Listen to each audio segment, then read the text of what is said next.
Oh shit. Let me check on Twitch real quick. More and more as it goes, I should add more images to the starting screen. I should, yeah. Okay.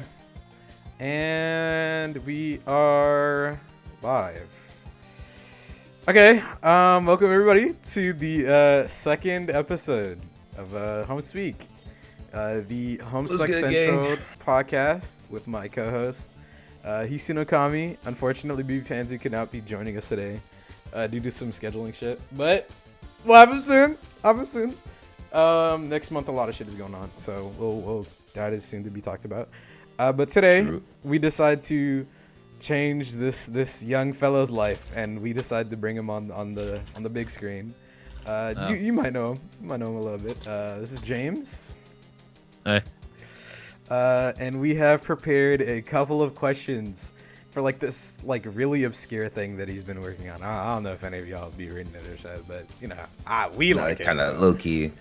It's like it's alright. Yeah, it's okay. It's okay. Okay, Hisu, have I sent you the doc for the questions? No, I would like it. Okay. I'm gonna like alternate in between like reading like different ones. Okay. So first one is, how are you, James? But like, not how are you, like how are you really? How you really? This is, when you sent me this, I was like, do I answer this like real? do I get real with this one? Shit.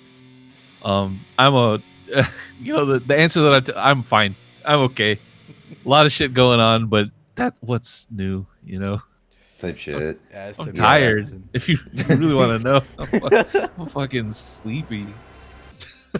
Yeah, we had to. I get you. We had to get this nigga out of hibernation so he could come on stream.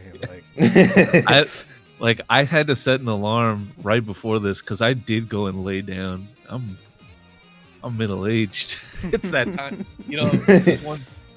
One thing we got right, the Hispanics and Mexicans, is the afternoon nap and then coming back at it later. You're like, oh shit, the siesta it works, man. I'm telling you, everyone should take a little nap in the afternoon if they can afford it. Damn, it's kind of real though. It is really shit. I'm not gonna lie. Yeah, I take a break and just come at it full force an hour later. Yeah. The next question? Yeah. So like, you're like mainly known for like the music guy, of course, being like the director of like current Homestuck. Sure. Yeah. Like, top 10 albums of all time. What music you kind of fuck with? This was a difficult question because it's like I was talking a little bit earlier about it, where it was how do I answer this? Like when, now, like or formative albums when I was like 13, if you'd ask me when I was 13, I'd be like, yeah, like Americana by the Osprey, but it's like that fucking sucks. Like I don't listen to that at all anymore. I'll give you like one, and the other thing with albums is because it's like I don't really listen to a lot of like albums piecemeal like that. Like as like a whole, I'll listen to like singles because I'm a fucking I'm a piece of shit. But I kind of do the same thing.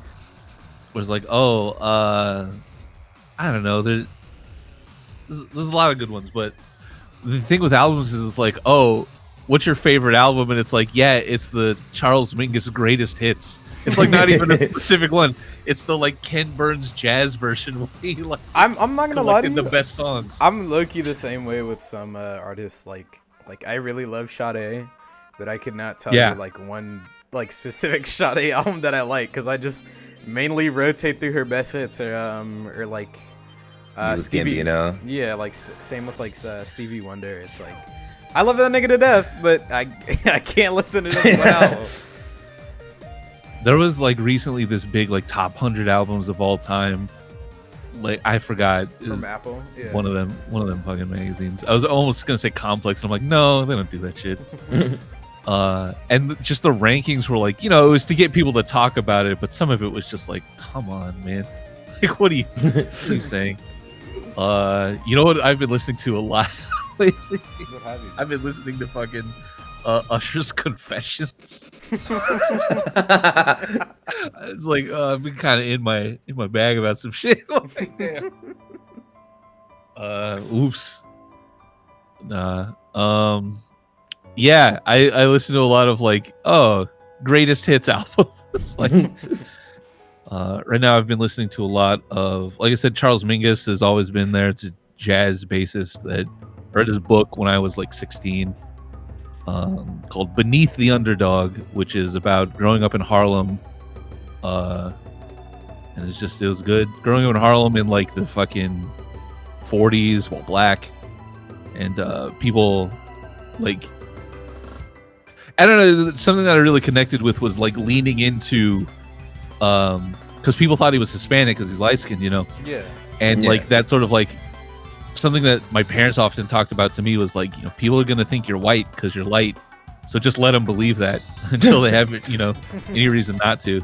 And it kind of worked until like I was outside for too long and like got a little Wait a minute, this guy is different. Like, hey, wait a second, what's that you're eating for lunch? What is that? So it's kind of crazy, but just that's something that's always been interesting to me. And so he was kind of a big fucking shithead. There's like any male in a male dominated space, especially in the 40s and like 50s and 60s. But I'm sure there's plenty of like artists to separate from the art there. But I love that greatest hits album that I've had since I was like, I have had since high school, and that's one CD that I still own. Ugh, God, I recently got my hands on a, what's it called, on a Whitney Houston like CD, because I went thrifting the other day, and I was like, I low-key don't own a lot of physical media, and I like went, I bought this one album that I kind of like from her, and I went home, and I was like, I don't have anything to plug this in for. I don't think I've owned like anything with a CD player except for like maybe like a console, but I don't know if those like still play MP3s. So it's like, oh shit, damn. I just own this just now for like memorabilia. And I think I've heard something about how discs like over time can like start to deteriorate, which is like super unfortunate because it's like, damn, I have no way to save this unless I like go to like a library or something. Yeah. I like to own stuff physically sometimes, but I don't have any room, so got like 3 CDs. I don't even know where they are. Somewhere. Yeah, I just own stuff digitally. It's really convenient, and I know that people are like, "Oh, what about if they delete it?" It's like, honestly, I'm probably just gonna buy it again somewhere else. Like, buy. I made air quotes. You should buy your media. I don't care. People, some niggas like hate the word media for whatever reason now. It's just like really fucking weird. It's like they're not media. It's works, and it's like like okay. It's fine. Also, it's I'm looking at the list that we have now. I see that we got fucking Haven in chat. I see that nigga. All right. It was good, bro. That's good, my nigga. Anyways, speaking as a matter of fact, speaking of that nigga, right? I'm gonna mix up some of like their Homestuck and the personal questions, like as we go on, right? This is a really long one that I wrote out. I don't know how else to like really shorten this. So a little bit of backstory. I write the Homestuck Beyond Canon TV Tropes page. Because for years it was really like outdated, and a lot of like editing TV tropes is just figuring out like certain shit, right? So I had to go back and I had to reread like Beyond Canon a shit ton of times for like the shout out page or like the references page, because it's like, sometimes if on one reread it's like, oh, you might not get that. And one of my friends like pointed out to me that like a lot of like Homestuck 2 in general, I don't know if you're necessarily into it, but I know that Haven is. And a lot of Homestuck 2 resembles or like brings up a lot of stuff from Yumi Neko When They Cry. So I was curious as to like, are there any other references within Homestuck Beyond Canon that y'all have like sneaked in there that like you haven't seen a lot of people like talk about, like, oh, this is that one homage to this one series from like forever ago that like like the fucking The Carcat Big Boss one. Oh my god, that shit had me geeking. Actually, James There's- knows that because when that fucking update came out, I went and DM'd that nigga. I was like, "Oh my god, thank you for confirming this," because I've been telling niggas since before like y'all have even started working that this is like an MGS character, and it's like, There's like a little handful of things. Like I know there's definitely a reference to Dragon Ball that it got like watered down a little bit, toned down a little bit, but there's one like panel of Dave Petta standing there. I think their hands like behind their backs, like King Kai. Like there's a drawing actually that Haven did of that, and it's like I wanted it to be like exactly like that in the comic. There's a couple of like yeah, obviously like Yamcha death pose. Like I can't escape fucking allegations. I'm Mexican and we just love Dragon Ball Z, man. Like it's there. As far as the Umineko stuff, like that's Chewie and Haven. They fucking love that shit. I want to, and I'm like, it's so there's so much. Okay, yeah, I don't have time for a like huge visual novel franchise right now. They're long as hell. I'm not gonna hold you. So let's see. There's other shit though that like I forget that there's been a whole generation or two in between when shit happened and when I'm referencing it now as like a fucking old person. yeah. Like I did a joke about berries and cream and they're like, why are you quoting a 5-year-old TikTok? And I'm like, oh, that's like a 20-year-old commercial. I'm sorry. Like, oh shit, I didn't even know it was a TikTok. They're like, this guy James is fucking, he's quoting no, that was a He's about all this shit. Damn, all right. It's also kind of funny to see like some of the like the really more obscure references, like or I don't even know if this is a reference, because this is more like a stretch. Because I remember seeing like him a long time ago like draw like what is it called? Draw like Jade to like lyrics of like this one album from this like band called Daisy and the Scouts. And I love them niggas like to death. I love that the one fucking album that they put up and then they broke up and I never got to see them ever again. But I saw that like a lot of what is it, her outfit or her redesign in Homestuck 2 like really resembled like a lot of Jade, which is like I thought it was kind of cute to see some of those like connections or like the shit like I like really looking at some of the panels, like how Dirk still owns his like copy of Pony Pal after like a lot of years later. Yeah. Like, nobody ever talks about that. So yeah, I think it's cool. There's like a lot of old references that even in original Homestuck, there's one I know for sure that I've never seen anybody pick up on, which is crazy because it's really blatant. But I guess it requires like not even like deep knowledge. You just have had to have watched an entire television show to really even. So Terezi and her design is like a direct reference to a character in Arrested Development, played by a fucking, what is her name, Julia Dreyfus, Elaine on Seinfeld, but where she's like a blind lawyer, but I guess in Arrested Development, eventually it comes out that she's pretending to be blind, but which is even like a thing that Terezi does in the thing. But like down to the glasses and the and it's like that's nuts.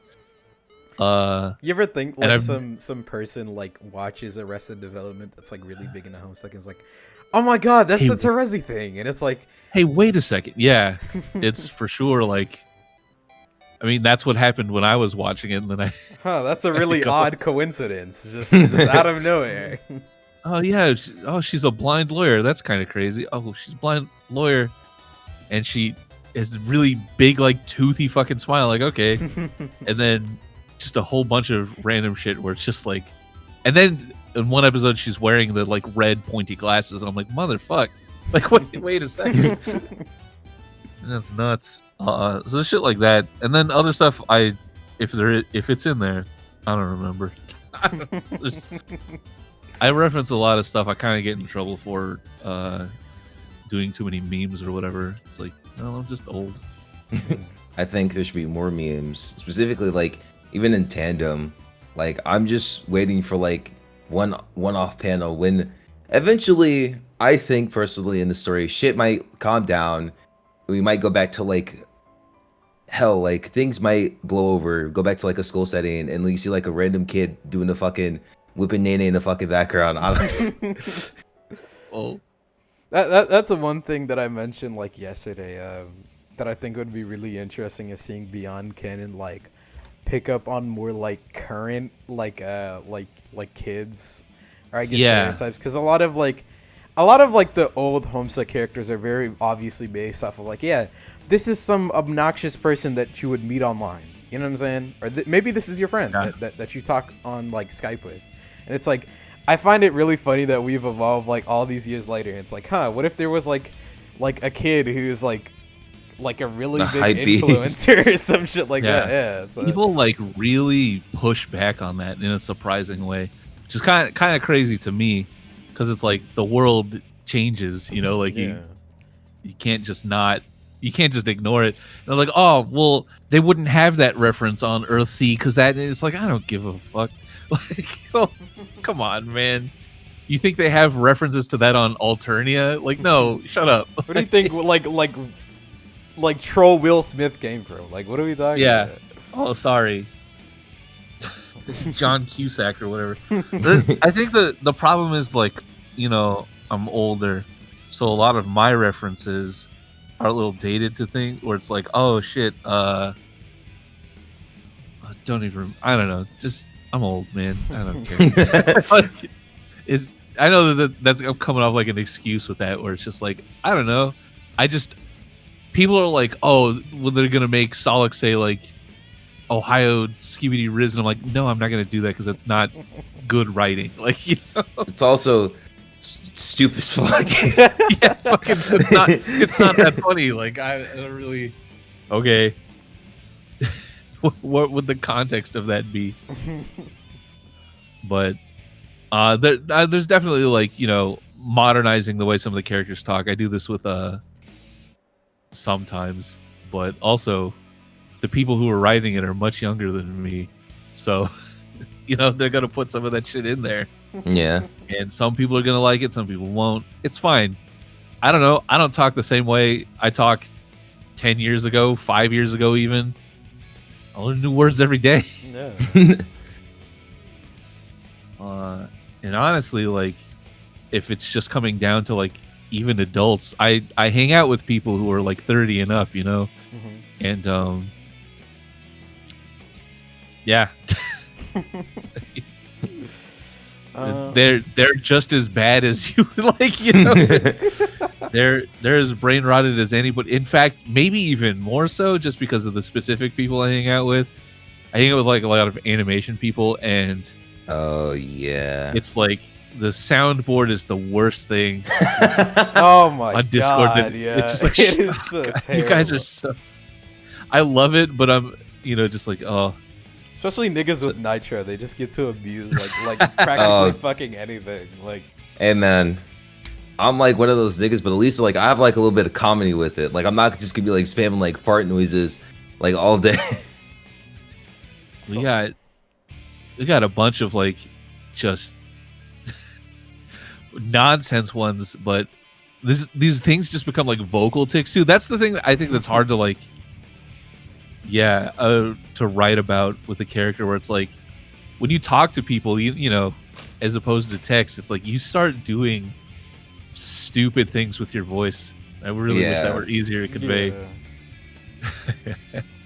Just make it voiced over from now on. Let's get those Voxes, guys. Get them back. Come back to the Voxes, please. So, short answer: are there any references in there that people haven't picked up on? Probably. I forgot.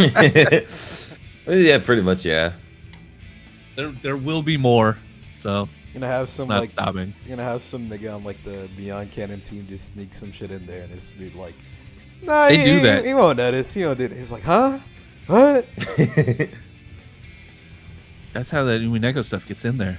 Because I don't know what it is. There was a I'm like, okay. There like one of the major things about Umineko is like some like couch gag or whatever the fuck, and like I remember reading that like I think in the Alt Calliope update, I'm pretty sure, and it was some shit like that. One of my friends like DM'd me and it was like, "This is that one thing from Umineko," and it's like, oh.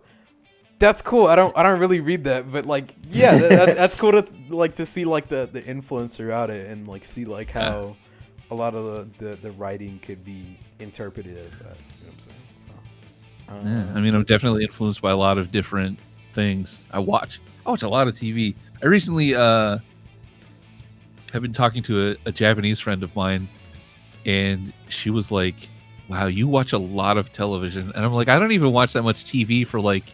Typical American, but like that's crazy. You watch so many movies, and I'm like, like 1 to 2 movies a week? That's not that many. I guess it is. It's really funny to see like what's it called? Like a lot of this is slightly off topic. A lot of like the discourse that happens on like Japanese message boards kind of mirror a lot of like discussions on like American shit like Twitter, because like you'll see like a lot of people be super elitist about like recent shit, and it's like, oh, you haven't seen like Dandadan or like Mob Psycho or some shit, and it's like they'll speak about that shit like that, and then it's kind of surreal to see that like talked about like from Japanese folk, because it's like, oh, they'll talks about some stuff like South Park is considered to be like super basic over there. It's like, oh, you watch fucking South Park, like what a fucking loser, you know what I'm saying? Like get into some real shit, and like the real shit that they talk about is like, oh, you don't watch like Flapjack, and it's like, it's bro, you guys ain't watching Craig of the Creek? Come on, man. Exactly. It's like it's kind of funny too to see that what is it? That they also have like the same discussions about like dub versus sub, because I know that like. It's like a really big thing over there that they talk a lot about, like if the dub or sub is better in King of the Hill of all things. Oh yeah, I remember that. Yeah. Whoa. It's super interesting. But, did you guys see the King of the Hill leak for the reboot? I did. Or the thing? Which yeah, one? Bobby's a chef. Oh my god. He looks just fucking. It's like it's a time skip and.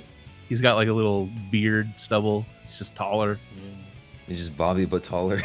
I think I knew someone who worked on it, or friends of friend worked on it. I don't know. But that kind of shit's crazy. Like seeing, I guess the sort of like Westaboo, like what they get into, because it's like I know a lot of the people that make these shows.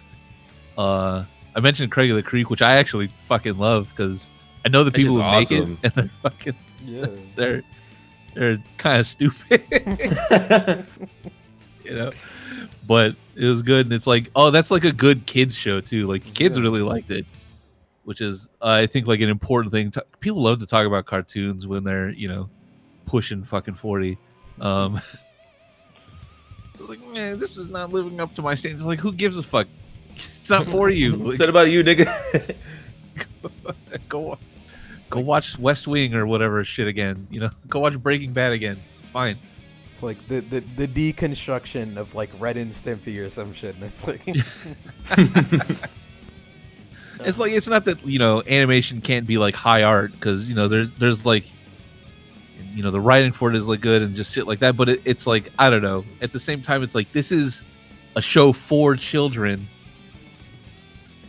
Go away, like, just if you don't like it, great news. It wasn't made for you to like. But I think animation especially gets kind of like bogged down in that shit. Yeah. Silly. You can go ahead and ask like another one. Yeah. Oh yeah. What artists have inspired you over time, and you can definitely say you can see some of their influence in your work? Are you ready for some corny shit? Of course. Let's go. Let's see. As far as like artists that inspire me, it's a lot of the people that I chose to work with that I'm like, oh, you guys have such a and it's like I'm so like I don't know, cheesed about getting to like work with these guys. Yeah. It's like, you know, we've brought up Haven a lot. Haven is like fucking incredible. I don't know. Love that guy. Generational talent. Kim again is like one of the hardest working motherfuckers in the game. Like it's crazy. Also just great style. Yeah. You know, I guess musically it's easy to say Toby, but It is easy, man, because it's incredible. Yeah. Just I've known Toby for like 15 plus years now, and it's like, geez, well, sick. As far as like other artists that I guess I'm really into right now, I'd say like Seth Red, like that. Oh, guy puts out. It's just the way that draws people really resonates with me. Yeah. I've been trying to learn how to like do visual stuff lately, and just having a bunch of artists to look at is great. I think if there's anybody in particular that I'm like, oh shit, must have in my like inspirations folder or whatever. I don't know. It is just really the people that I work with that I get to work with every day. Seeing the beautiful smile on my friends' faces inspires me to. You know, that's real as fuck. That's real as fuck. Yeah, I don't know. I've been trying to get more into like less like how to say anime influenced artists, which I like, but then I'm like, oh, I want to kind of expand those horizons a little bit. Yeah. To see people who draw on some weirder shit. So I've been on the lookout. I've been looking at stuff. You end up in a lot of like furry spaces when you're like, let's try some weird stuff. But I don't mind it. I don't hate it. I think the stigma of being a furry has really softened over the years. It's like, man, who cares? I don't know. I remember when I was young, it was like, what's up? I'd be more concerned with how these niggas be getting so much fucking money, because like them shits are not cheap, and it's like no. It is insane to me, like how many niggas just they just spawn with like thousands of dollars for fursuits, and it's like, holy shit. Oh, there he is. Hey, then. What's up, dude? Dude, that fucking just a tidbit. The fucking what was it? That one TikTok that's like started a whole trend where it's like, hey, I'm gonna need niggas in fursuits. Show me you really had that shit. I want money spreads with the fursuit on. That shit was crazy. And also I didn't know that they got bans, man. Like it's fucked up. Yeah, I didn't know Kevin Gates', I think, daughter was also a furry. Oh and also my God, he has one too. I saw it, yeah. It's fucking hilarious. That shit's kind of awesome. An old friend of mine, Max Monroy, Mexican artist. They used to go by Math online. They drew back in the Tumblr days. They were the artist for the Ask Gamzee blog with the 6. That we did a bunch of like Octopimp videos together. And it's like a fucking 1-2 hit combo of just things that make me feel ancient. It wasn't that long ago. But they recently started doing like fursuit stuff, and like they're the happiest I've ever fucking seen them. And it's like, you know what? Hell yeah, chase your bliss, you know? Get that bag. Also, that shit's expensive, so it is. It is super fucking expensive. Loan me $1 sometime. Come on now. It's funny that you mention what is it called, Octopimp? Because yesterday we were talking about like Homestuck voice claims and stuff, right?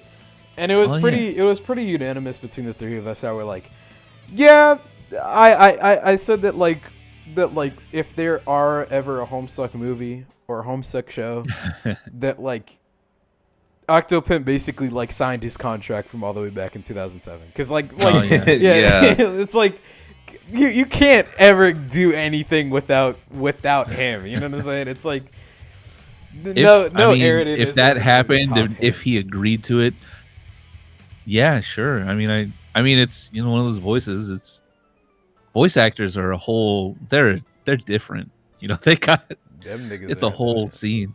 Yeah. I used to hang out with voice actors and like, cause a friend of mine who like, I don't know, we played games together and like when he moved in town, Sungwon Show or Pro ZD. Oh yeah. Oh yeah. We would do like board games and stuff at his house because I like mentioned one time that it's like, oh yeah, I used to play like board games with my friends, like the bigger, more complicated ones, and that just activated him because Yeah. that's his whole thing.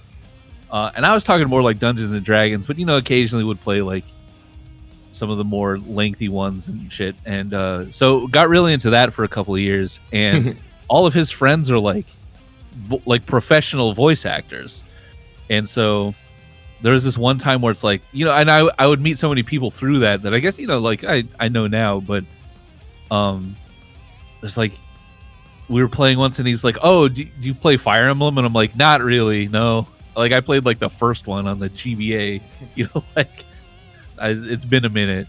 And he's like, oh, this is like half of the cast for the latest Fire Emblem game because it's like, the same 3 or 4 people do a bunch of different characters. Yeah. And I was like, cool. If I like that, I'm sure that later, like I would care about this.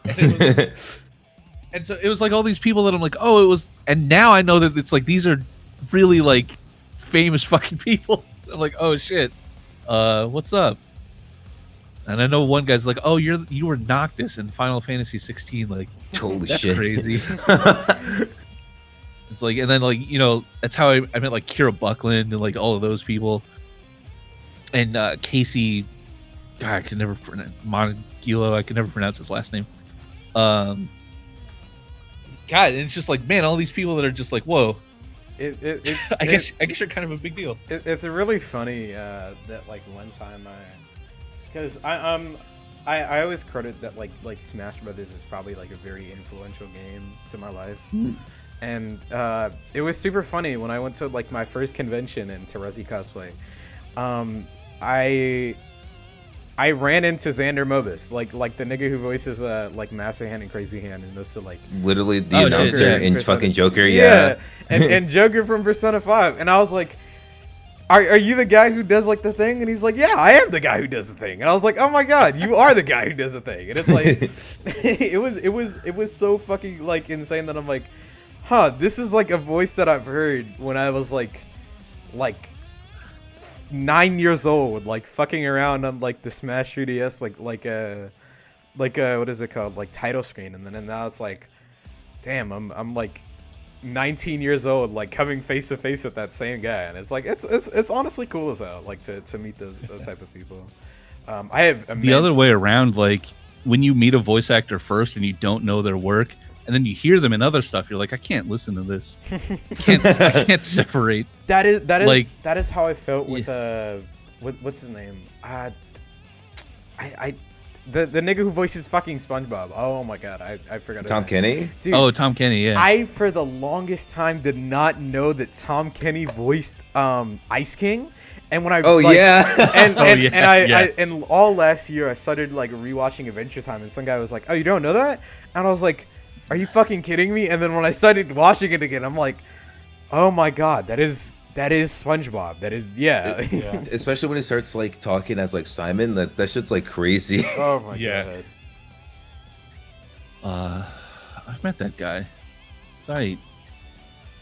What's the over under on me getting like 5 minutes to just go and pee? I go so. We can You guys could. yeah, we can take a break real quick. Yeah, Okay, 1 second. I'm so sorry. No, you're, You're you're good. You're right. We could like talk about whatever, honestly. Let me go get a. As a matter of fact, let me go get some water. Let me take that as. Alright. I'll keep stream preoccupied. Hey gang. Hey. Any of y'all fuck with fighting games? I'm just gonna wait for chat to reply. Any of y'all fuck with fighting games? Me personally, I do. I fuck with fighting games heavy.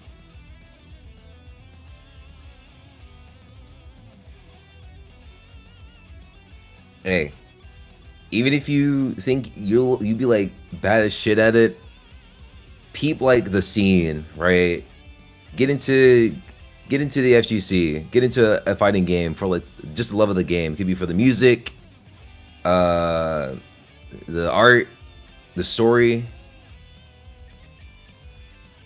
Hey, I recommend. Hey, as much as I have hot takes, but I'm gonna just say, get into Guilty Gear. Guilty Gear will not let you down. That shit's awesome and crazy.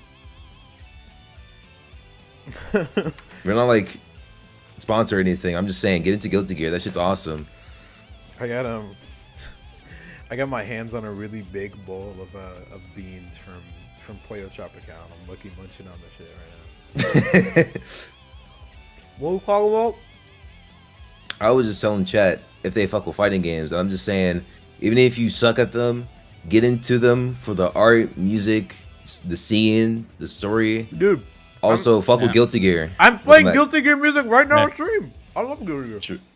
Hell What's yeah. up, guys? Hey, when you're old, you gotta go to the bathroom a lot. Yeah, I'd imagine. Look, I'm gonna get into it real quick. You asked me how I was really. I got a condition in my body where some of my organs don't work right. But this has nothing to do with being. This is just I was born this way. So I have to take these pills that make you piss like crazy to get all the fluid out. And so yeah, I'm like shit. Sometimes it's fine, and then I was like, nope, I cannot hold this one, lads. I gotta get up. Yeah. Anyway. Now that I've talked about urinating, No, you're good. where are we at? I was just talking about eating a whole bunch of beans. There we go. Oh, I had beans today. I guess I have beans like basically every day. I got the shit from Pollo Tropical, man. I love that restaurant so much. Damn. So Shout out to the local joints. all right, what is, you know what I'm saying? In case anybody's looking for a sound designer or a writer or a musician, right? What is your quote unquote dream gig? Like if you had a company like reach out and be like, James, we want you on this project. Whoa. What would that be? Well, I think like any person who's been working a long time, my dream gig would just be to get paid to do fucking nothing. But Real? damn. I thought about this one and I was thinking like, well, I kind of got one. My dream gig would be the one that I'm doing now, but it pays better. Would it be like this, but with money? It doesn't pay much. I don't want to get into it, and it was like, oh, so fucking sad. But it's like, oh shit, like making shit for Homestuck is fucking crazy. It's nuts. It's a very high honor, I guess. I think I now understand that feeling as someone who is now part of the HisoNoKami team. Yeah, because you're like, on HisoNoKami, that's right. Yeah, I'm like, wow, this is crazy. I better not fuck this up or it's over. Because you did shit for Steven Universe, right? Oh yeah. I did audio engineering for Steven Universe Future because I've known Ivan Sarashu for years. I was supposed to do another thing with him, but it kind of fell through. Because the game that they were working on just never took off. It was like I think it was called Into the Woods. It was like, is it E3 a bunch of years ago where it's like you're a deer in like a post-apocalyptic city? I think I may have seen that. Yeah, it looked phenomenal, and they were doing the soundtrack for it, but then games industry sort of imploded. Every creative industry sort of imploded in on itself. Yeah. But recently, yeah, it's fucking wild. But dream gig, damn. I would love to, I guess, like any, like working at all on like any sort of like Final Fantasy or Monster Hunter project would be like, whoa. The thing is, I absolutely cannot do that because I don't have the skill set required for those two specific sounding things. Yeah. But would I say yes? Absolutely. And then I would fail. That's fine. It's a learning process. Yeah.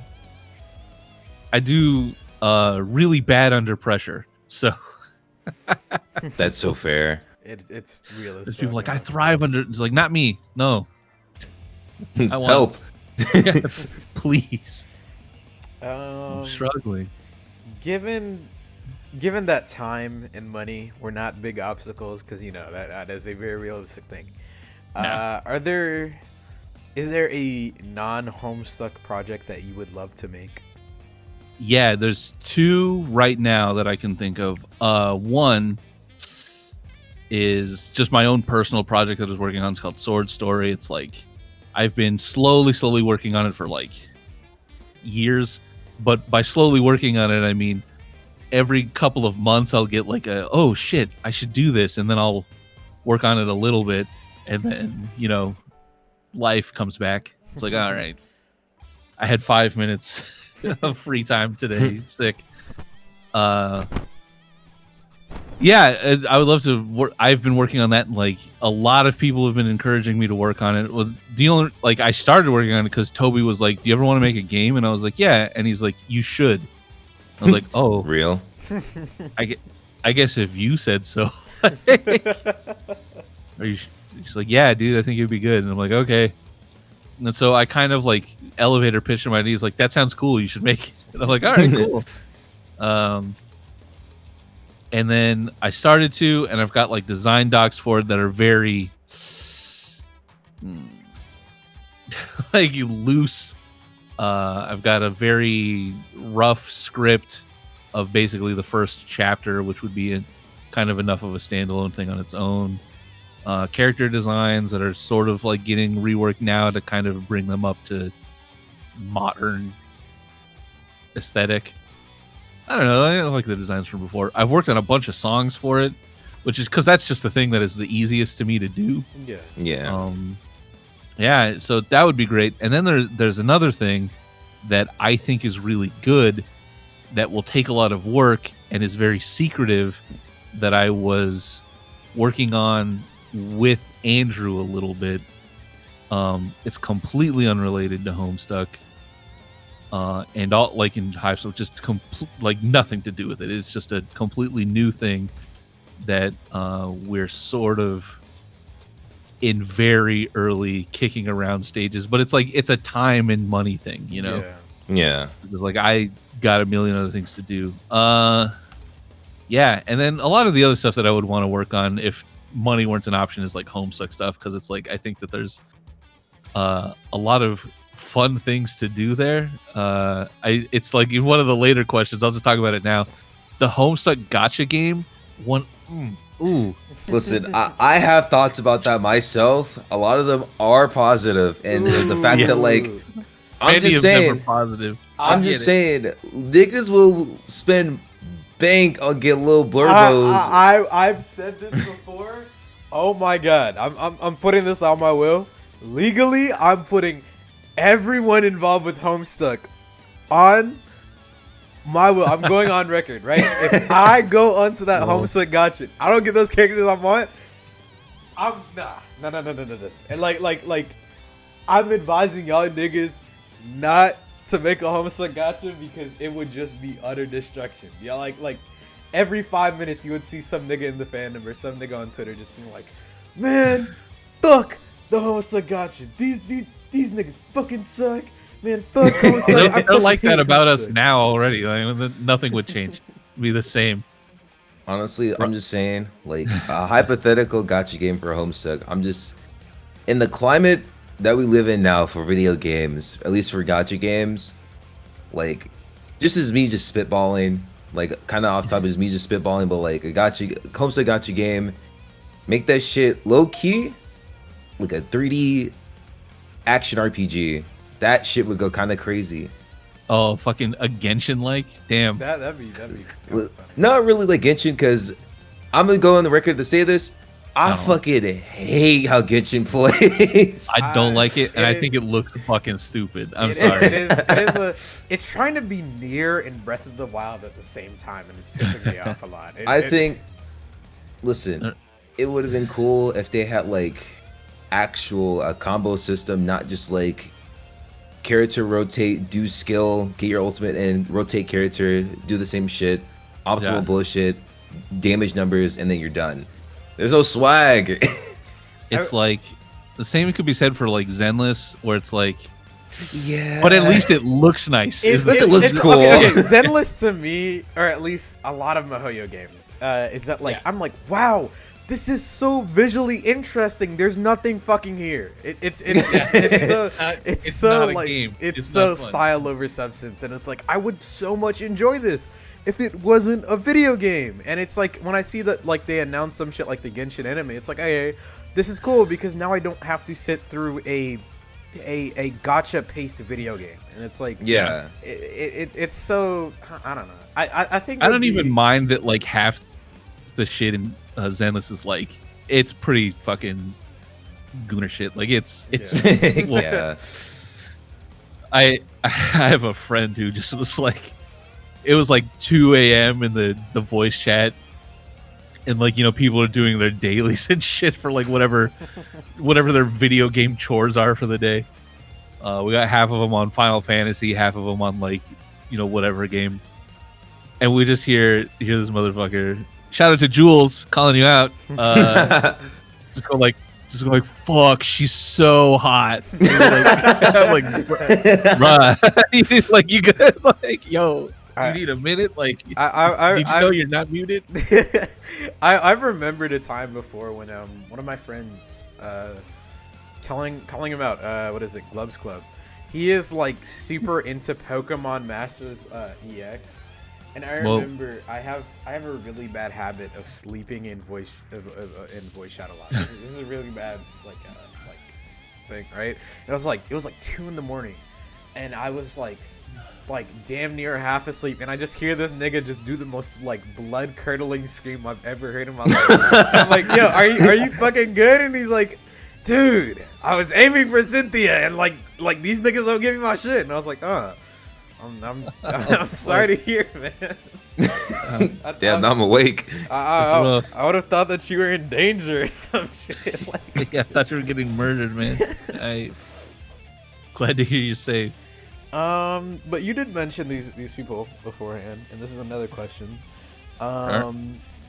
Do you have any funny stories of people you've met through Homestuck, like Andrew or Toby? Because I remember you did tell me one story about like the Undertale beta testing, which is really funny. Oh yeah. Fucking broke his game. Like, broke his game, yeah. Is this supposed to happen? I sat there for like 40 minutes. I was like, all right, Toby, it was funny for like 20 minutes. I'll give it 10 more. You know, we'll see. There's a lot of like weird, funny stories, like because Andrew used to live a lot closer, so we would hang out more often. There's one that I tell a lot that it's like, you probably heard it, but Toby was staying at, this is a Toby and Andrew story. Toby was staying at my house for Anime Expo because there was a lot of reasons for it, but a friend of mine was also going to make him a cosplay. And so it's like, oh, you know, I'll stay at your place and then we'll go over to your friends and like work out this cosplay thing. Okay. Because I don't know if you know this about cosplayers, but they make it like day of, like a lot of like day before. They just crank it out in a day, which is crazy. He was cosplaying Legato from Cucumber Quest. Ancient internet shit. Yeah. But anyway, you know, it's like whatever day of AX, like we're all wearing our normal clothes and shit. And Andrew, no, fuck. We go, it's the first day where we've been off the train for like 30 seconds. And it's like me and Toby and another friend of ours are like crossing the street to go to the convention center. And this is like before Undertale. This is before any of that. And what I can only describe is like a like clawed hand. Like it just like I don't know, just a hand reaches out of the crowd as we're crossing the street and yanks Toby by the collar. And we're like, oh no, he's our little lad, come back. You know, like, whoa, like what the hell's going on? And then it was Andrew, because he had been like calling him and like, you know, over the crowd couldn't, you know, nobody could hear him. So he just grabbed him by the collar and pulled him. So he's like, hey. So it's like, oh shit. And that was the first time I ever met Andrew, like in person. And he's like, yeah, we're doing some stuff. Later, you guys want to go out for drinks? And we're like, oh shit, yeah, just give us a call. You know, send us a text, tell us where to meet you. We'll hit you up. So day goes by, the whole day at this fucking sweaty anime nerd convention, which, you know, I used to be into. AX got too big. Like, and that was one of the first years where it's like, it's too fucking big. We need to not be here anymore. Like, there's too many people in this small of a, you know, area. And so like we're there and it's like a whole day. It's like Anime Expo takes place in LA during the July 4th weekend, which is the hottest weekend of the year. So it's like 100-something degrees, sweaty convention center filled with like thousands of people. We're like nasty, you know, it's like 2013. So I'm wearing my like little cargo shorts and my plaid shirt. You know, like, I got my like my anime convention uniform on. It's not great. Not the best look. Not my proudest hour. And so like we're just kind of like gross. Toby's wearing like, he used to have this like red pair of pants that he would just wear all the time. And if you look at old pictures of him, you'll see like in 3 or 4 of them he's wearing like the, you know, of the public pictures that are out there. He's wearing these red pants. He just wear them all the time. They're like jeans, and they're just, and he was wearing a misprinted Sweet Bro and Hella Jeff shirt, which is nearly impossible to tell. Like that it was a misprint at all, but it was just one of the extras that they gave him for free. You know, and my friend is all our third friend. She's like also not dressed like super. She's in her like Fujo uniform, so it's like, you know, we look messy. And so Andrew's like, hey, come meet us for drinks here. And I was like, okay, cool. And it was Andrew and a handful of like people from Homestuck, like What Pumpkin back then. It was like the CFO, you know, and just, but people that we knew. It's like it's a fancy title for, you know, someone that we know. Yeah.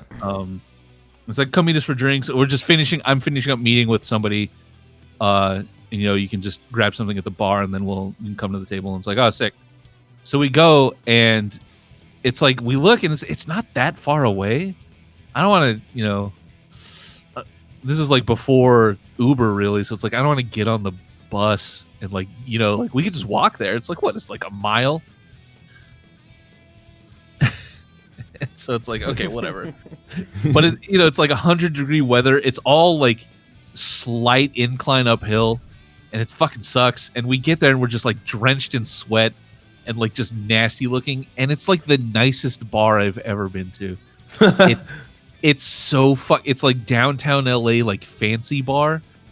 Cause I thought it was gonna be like cause I hang out at dog shit bars. You know, like the bars that I go to make you vomit. And so we get there and I'm like, oh God, like, oh no. Shit. We go in and it's like, well, Angel like flags us down. It's like, hey, just wait for us at the bar. Well, you know, we're wrapping up here. I'm like, okay. I see you were having like a business meeting in a fancy bar and not just inviting us to hang out. What an asshole. We're there and it's like, we got it. Them like, we do not fit. I look to my left and there's a guy is wearing like, not a cosplayer, a real guy is wearing like a boat captain hat. Like he just got off of his yacht. We're like nowhere near the ocean. Like what? It's like we're in downtown Los Angeles. Like the closest yacht is like fucking 15-20 miles away. Like what? This guy just wears this? You know, like the members only jacket and like the white slacks and like the boaters and just yeah, bros, like, it's the love of the game. Yeah, it's like he was trying to convince himself that it was crazy. And he's talking to this lady who's wearing like an elegant like low cut back like just gown, and I'm like, oh fuck. I turn to the right, and it's like businessmen, and I'm like, oh fuck me. And I'm like looking like we gotta order something, and I'm like, but neither of my Toby or our other friend, they don't really go to bars. It's not really their scene. And I'm like, okay, I know how to order from a bar. Fine. I'll do it, And I'm like, this is going to cost me $45, but that's fine. And so I'm like, I order my usual drink, which is just a double shot of well bourbon because it's the cheapest thing. And it's just, and they're like, okay, can I see some ID? And I'm like, I get it. You've probably had weird little cosplayers coming in here all day. And we're literally wearing the lanyard from the Anime Expo. Like, okay. And I go, and I'm like, hold on. And I'm like patting myself down. I don't have my wallet on me. I don't know where it is. And I'm like, oh. Fuck. And I'm like, I'm pretty sure I left it in my friend's hotel room. I'm like, oh shit. And I'm like, I can't call them and ask them to bring it to the bar in the next 15 seconds. Well, it is how it is. So I'm like, I'm sorry, I don't have my ID. Let me just get like I ordered like a Diet Coke. I'm like, like you guys got mixers back there, right? Let me get a Coke. And I look to my friend on the right of me, and she doesn't drink at all. She is like not morally opposed to it, but just doesn't enjoy it, will never drink. And I'm like, you guys are going to have to order something, or they're going to kick us out of this bar. And I'm like giving this like desperately pleading look. She orders a water, and I'm like, fucking god damn it. So I looked at Toby, the saddest puppy dog eyes in the world, and I'm like, please, like, non-verbally like pleading with him, like, please order something so they don't kick us out of the bar. And he's like, I'll have he got an apple teeny, which I'm like, I don't even know if they serve that at this bar. Which is just, it's like it's exactly what it sounds. It's an apple flavored martini, like the kind of thing you would get at like the Yard House or something, It's like a bachelorette party drink. It's like, what do you? Okay. And the bartender like begrudgingly, gets it, and it's like they've both got out of state IDs too, so it just looks. It looks like suspicious. It looks bad. I mean, wouldn't it look different though, because all of y'all are coming from an expo, so it's like, oh yeah, these folks are. These are from out of town. You know what I'm saying? So maybe, but it was the Anime Expo, and I'm like 90% sure they probably had cosplayers in there trying to take fancy photos, and not ordering things. So they looked fed up. And in fact, they were so fed up that they served me my little Diet Coke, and they put the receipt in the Coke. Damn. And it was like Lee, and I'm like, Toby, can you cover this for me? I don't have my wallet. Can you play the $5.99 for this glass of Coke? Oh god. And then finally, like as soon as that happens, Andrew's like, oh hey, come on over. And I'm like, oh thank God. I'm like, dude, I didn't bring my, and like I relayed what happened. He's like, oh don't worry, drinks are on us. And I'm like, oh fuck yeah. So I finally got my bourbon. But it was a whole ordeal, and that's just a really stupid story about both of them that I'm like, thanks a lot, Andrew. The same thing. There's like a bunch of stories with Andrew where it was like they always started bars. So we're at a regular bar this time. We're hanging out. This is like not that long ago. This is a couple of years ago. And a friend of ours texts us like, hey, do you want to come to this guy's birthday? He really loves Homestuck. And we're like, we're kind of just chilling at a bar. Like, okay. Coming like you're like fucking Superman to like a little kid's Yeah. party, like Kind of. it's me, Andrew Hussey. Yeah, bro, we're here. And it's like it's his 21st birthday. And we're like, oh, sick. I mean, it's like we could continue to pay $12 a fucking shot here, or we could go drink all we want for free at this kid's birthday. Like, you know? And it's like, oh yeah, they got food, and we're like, we're going. You know, we're there. So we pay out our tab, and then we hop in an Uber and head on over.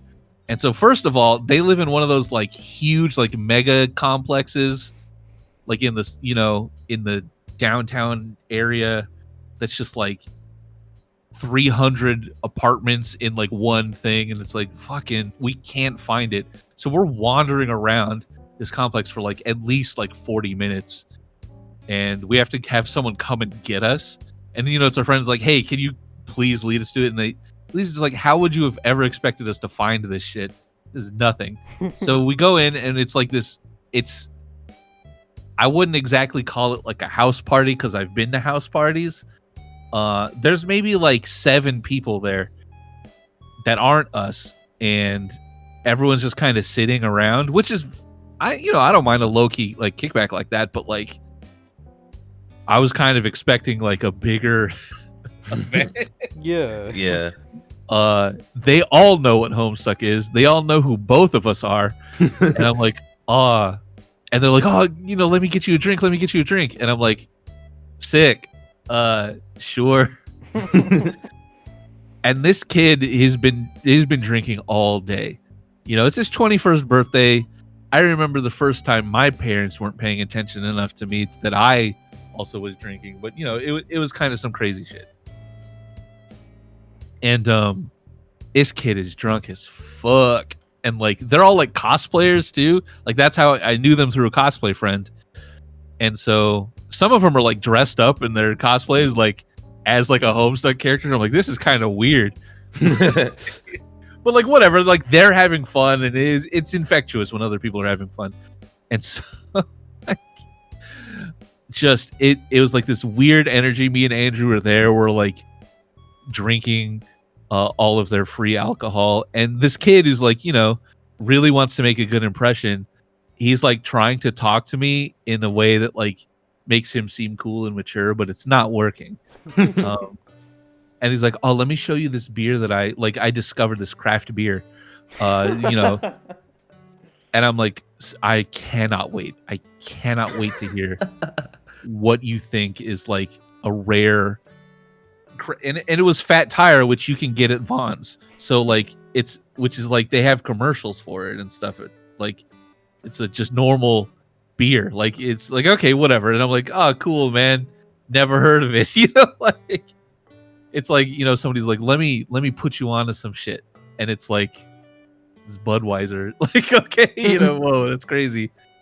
You know, it's his birthday, so I'm like, oh, that's cool. He then tells me like, hey,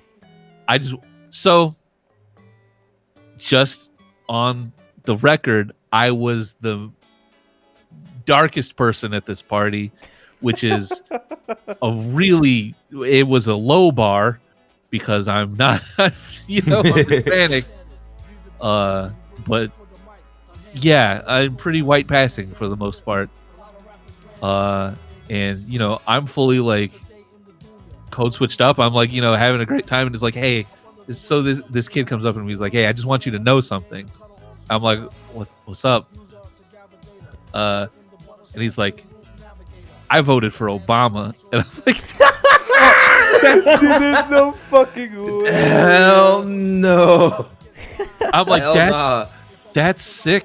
I just realized that like a lot of us are gonna have to go through this like again, considering like if Kamala were to win, a whole buttload of niggas are about to be saying that, especially because I am both Indian and Jamaican, so like, shit. Yeah, and she's both of those things, which is awesome.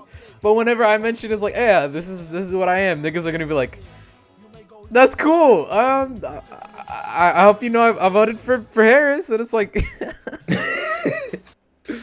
Oh my Appreciate you. God. Thanks. Hey, thanks, man. In Just shaking your head. 50 Thanks, man. 50 years are gonna have niggas like they're gonna look at like their robot like godson and be like, just so you know, I voted for Obama. Like, They're gonna talk to their like Android butler. Just so you know, I voted for Megatron 3000. It's like, oh, it's sick. Yeah, it was so surreal. And the funniest part of all of this is this guy's really popular in the Homestuck community now, and I'm not gonna out him because it's funny, but it's funnier to have this little secret to myself. I'll tell you guys later. But like, it's so like people take this motherfucker seriously, and I'm like, yeah. Like, oh, for real. And anyway, I did a classic. My go-to when I want to leave a party is I ask someone to hold my drink for me real fast, and then I just leave. oh, you're a dickhead. you're a dickhead. Yeah. No, they're holding that thing all night. But actually, this time, I accidentally clogged their toilet, and I was like, "Well, time to go." Damn, Why don't you guys own? I'm like, you guys don't own a plunger? Not my problem. Bye.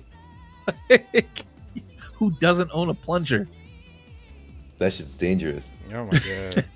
You're asking for that to happen if you invite people into your home. You don't know what kind of shits I take. Like, Dude, I'll never forget when I got pretty drunk at a party one time, and I clogged these niggas' toilets, and I was like sitting there, like just waiting like for this thing to go down so I could try to flush it again, and like there's niggas banging on the door, and they're like, "What's happening in there?" And I was like, I'm taking a really long shit, man. I think somebody put laxatives in the drinks. Put it down. And it's like, you don't know me. You don't know what I'm capable of. By power. Yeah. I'm reading Haven in the chat. Says everyone in the zone. This looks like shit a Gooner artist who sells the dots would make. Yeah. Yeah. Yeah, it does. It's like, well, yeah. there's also, I don't know. There's also just no niggas in any MiHoYo game. It's just, oh god, they suck hard, man. It is. Depends on who you ask, I guess. Like, I mean, some of these like, folks, oh, that's Not supposed to even- be the brown characters. Like, yo, Not even that. Hey, man, if someone says that, I'm like, the quickest brick is getting thrown at your head. I'm talking like me, looking like me. You know what I'm saying? Like, oh, I get you. oh god, like this one character was like, I remember tweeting out when Zenless was first coming out. I was like, man, people are really asking for niggas in ZZZ, and I find it funny because it's like, did we kind of not learn our lesson from the past two games? I feel like it'd be pretty obvious that they Yeah. advise against like putting these characters in here, but a bunch of people were like, no, this one character is actually pretty black, and it's like, this is like the tannest character I've ever seen. It is so insane to me, and it's like, you can't give this nigga afro or some box braids or something. Exactly. Like at least lie to me and say like she's Hispanic or something, please. Like I'm begging. She's I'm Dominican. begging. It's Like,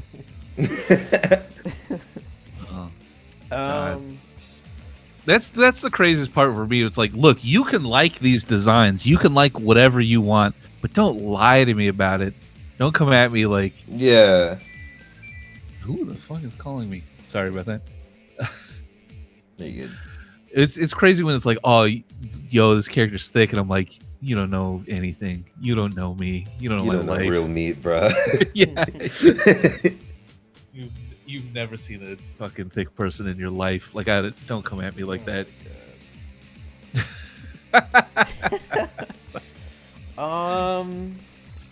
Yeah, next. Yeah.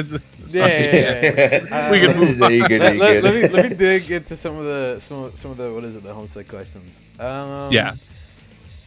All right. Hold on. Okay. I'm looking at some of these. What is the most challenging part of making a comic to this magnitude, other Yeah. than money Okay. or time, because I know that's what you say every single fucking time. Because that's the truth of the. I mean, Yeah. yeah. The biggest truth of the part. wild. But I'd say I was talking about it briefly on Blue Sky.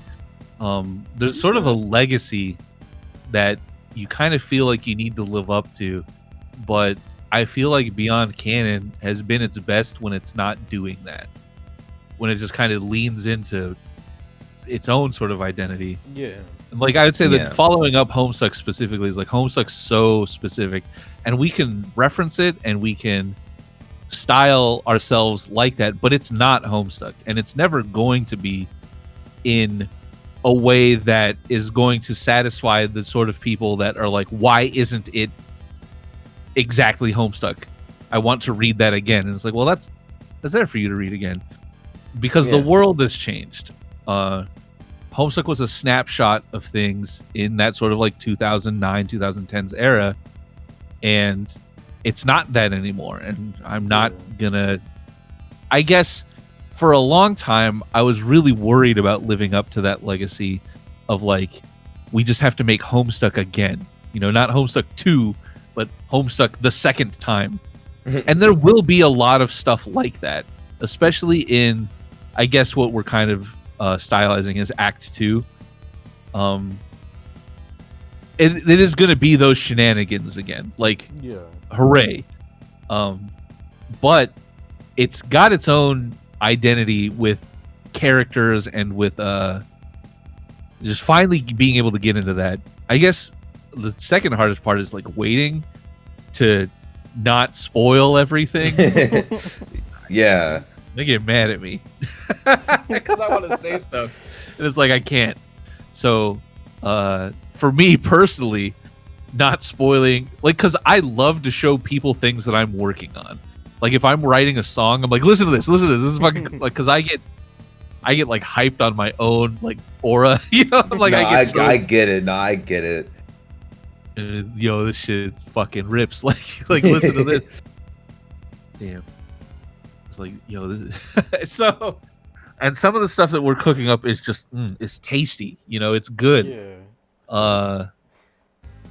Yeah, and because so much of it is like, well, I didn't design this, I didn't develop this like in a, like I was there in the room and I helped, but it's like, this is somebody else's like baby, I don't want to ruin it for them. Like that even, it's like on a personal level, I want them to have their day when this thing happens. And then it's just like, because I know you're gonna like it when it does, and it's like, fuck, I can't. So when everybody's like, like whatever, they're getting kind of like neutral or negative about things, or it's like it's taking so long, and I'm like, I know, I want to. Oh, you don't understand.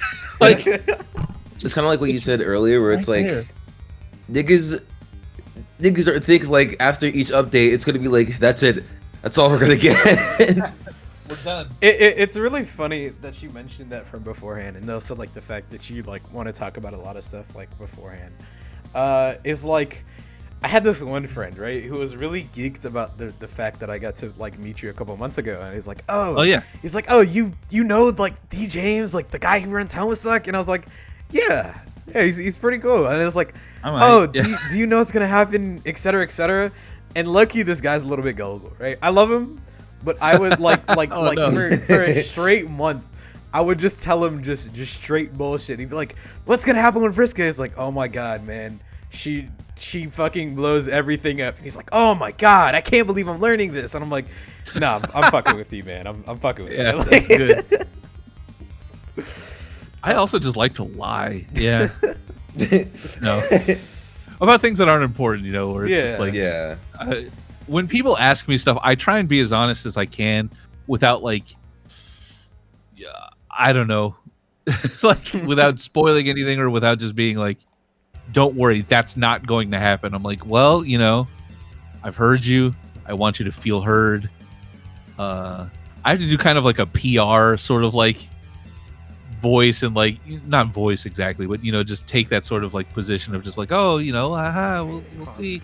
when really like I'm just like, no, fucking read it. It's all there. Just you can get it. Open your mind's eye. Yeah. It's also really exciting to see when people do get it, or like when people do pick up something that's like, yeah, that was a blatant hint at a thing that is happening later, and they got it in one, and I'm like, oh fuck yeah, okay, it means means we're not stupid. All right, let's see. What else you got for me? Let me look at this. Actually, we talked about it, briefly. Not briefly, actually. It was a whole conversation topic for like a good 2 minutes. Homestuck fighting game. Homestuck gacha game. Thoughts on that? Okay. Even as if like a thing of like, whatchamacallit, not like would it happen, but more so if it did happen or if it's already in the works. Okay. Hypothetically, what would be your thoughts about it? Because also I've seen you've also been talking about like Sparking Zero and shit on Twitter. Oh yeah, this guy. So I know there's Strife projects going on, which is like it's good. Like it's pretty cool. Yeah, I'm walking around with it. If I were to do something like, because another question basically just comes down to like what's the roster. Yeah, that was another question I was gonna ask. It's like, if this fighting game did come to fruition, what would you see as like the roster of like these are must-have Homestuck characters to play? It's such a crazy question, even just doing like merch stuff, because we're doing like these plushes, right? Mm-hmm. Right. And the first one's like obviously it had to be Carcat, just because I don't know, this is iconic. It's fucking Carcat. But he's not even the most popular Homestuck character, it's just like, which is crazy. Dave Strider is the most popular Homestuck character, so we love that guy. In a fighting game, I feel like Dave is like an easy one. The kids are pretty simple. Just the main four, they've got to be there, and then it would be like DLC packs for like the other one. But it's like, because the main four and then also 12 trolls, that's a bit too much.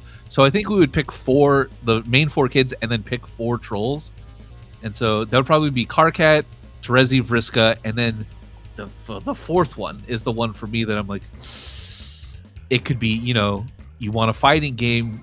It could be you want like a grappler, you go like Equius. You want like know, right? But it's like the surprise. So we did this poll recently of just like what people want to see merch of, and you can kind of get a bit of like what characters are more popular than others, and the surprising like dark horse in all of this was, oh, there you go, Jumble Friend TV just for you, was Nepeta. Just for you. Insanely popular, which I did not expect at all, because it's like we're getting like 20+% of the responses are like Nepeta. Get her ass in there. And I'm like, she would probably make like a great fighting character. Because she's like a fast, like agile character that might kind of be sick. I could definitely see her playing like Felicia from Darkstalkers. That'd be really interesting. Yeah.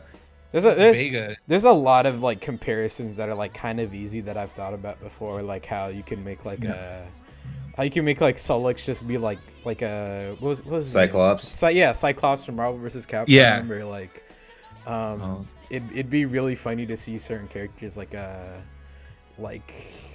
Dirk be like Johnny from Guilty Gear, which would be really interesting. But so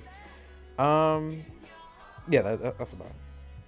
I think just Nepeta is like a good like rushdown character would be fucking like great.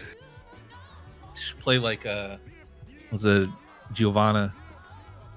True. I could definitely see like Nepeta played as like a very like slop on the controller type character. Dude, fuck it, Haven.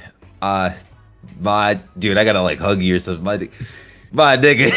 like melty blood. Yeah. Dude, fucking listen. I've dabbled in some art. I gotta like do like a little tidbit, little side tidbit. I'm just saying, if I gotta do like name brands here so people can like look it up. If Homestuck had a fighting game, specifically if it was still 2D, a sprite fighting game, and it was in the style of like how French Bread do their games. Like French Bread games are like Melty Blood, Under Night, you know, big games like that, games that have been at Evo and shit. That would be cool as fuck. But knowing how Homestuck is as a property and how the roster would be, I'm not gonna lie. eventually, it would yeah, I would agree this shit would kind of be a tag fighter, low key. It would be Yeah. a tag fighter, but it would like, I think like by like season, I want to say 3 of maybe like a wave of DLC, I think I'd be pretty fucking confused because it's like, okay, what am I supposed to do when Dirk does some like stupid ass left right mix up and then Nepeta tags in and like on the other side of the screen and then it's just fucking just Jake doing like his huge like sun thing like from Game Over. It's like, how the fuck are you supposed to block that? How Then you gotta hold the that. fucking Jake English unblockable. Like, come on. All right, this guy. It's like what are you supposed to complain about? It's like, man, fuck Dave Strider, fuck this character, fuck everything. Like I hate the puppet system, bro. It fucking sucks. Like, Listen, I'm just saying, like, hey, like, just think about like the funniest conversational topic is like if Homestuck got like a big fighting game. It's just the FGC like saying all this shit about Homestuck characters, and then like Homestuck fans being so confused, like, what? They didn't do nothing wrong in the story. It's like, fuck no, this thing's mix up is crazy. I hate getting high load. it's like, man, I fucking hate Jane Crocker. What are you talking about? She's cool. No, I'm talking about fuck Jane in the game, man. Like I can't take that shit. I'm gonna have so many niggas that are like, I hate these FGC heads who are like talking shit about my character. It's like, no, you'll just never understand that like I lost Evo because Vriska pulled like a number 7 or some shit. Yeah. The fucking heat mode gauge went like, just shut up. I got 10 stringed by Vriska at Evo. Like, nah. You not fucking with Tavros's arc? No, man, he fucking mixed me with this stupid ass wheelchair. Like, I got schmixed. Yeah. Fucking damn. Yeah. I mean, I think about it a lot, and it would be, I have a lot of fighting game friends who don't care about Homestuck that I would love to like, I got you. But that, and then we have talked about the gacha game at length about like back in the day. We put together a pitch for it, and back in the old hierarchy of What Pumpkin, before everything, they were just kind of like, we don't really do that. It was like, okay, plus it requires a lot of upfront capital for hosting, et cetera, et cetera, et cetera. And so we're like, that's cool and all, but it comes up every work meeting in the Beyond Canon chat. We're like, when are we gonna do it? We're gonna do it, right? And it's like everybody wants to, and we're all willing. And so it's like, how do we make this happen? And so it's basically just boils down to having a lot of money up front to cover costs for things.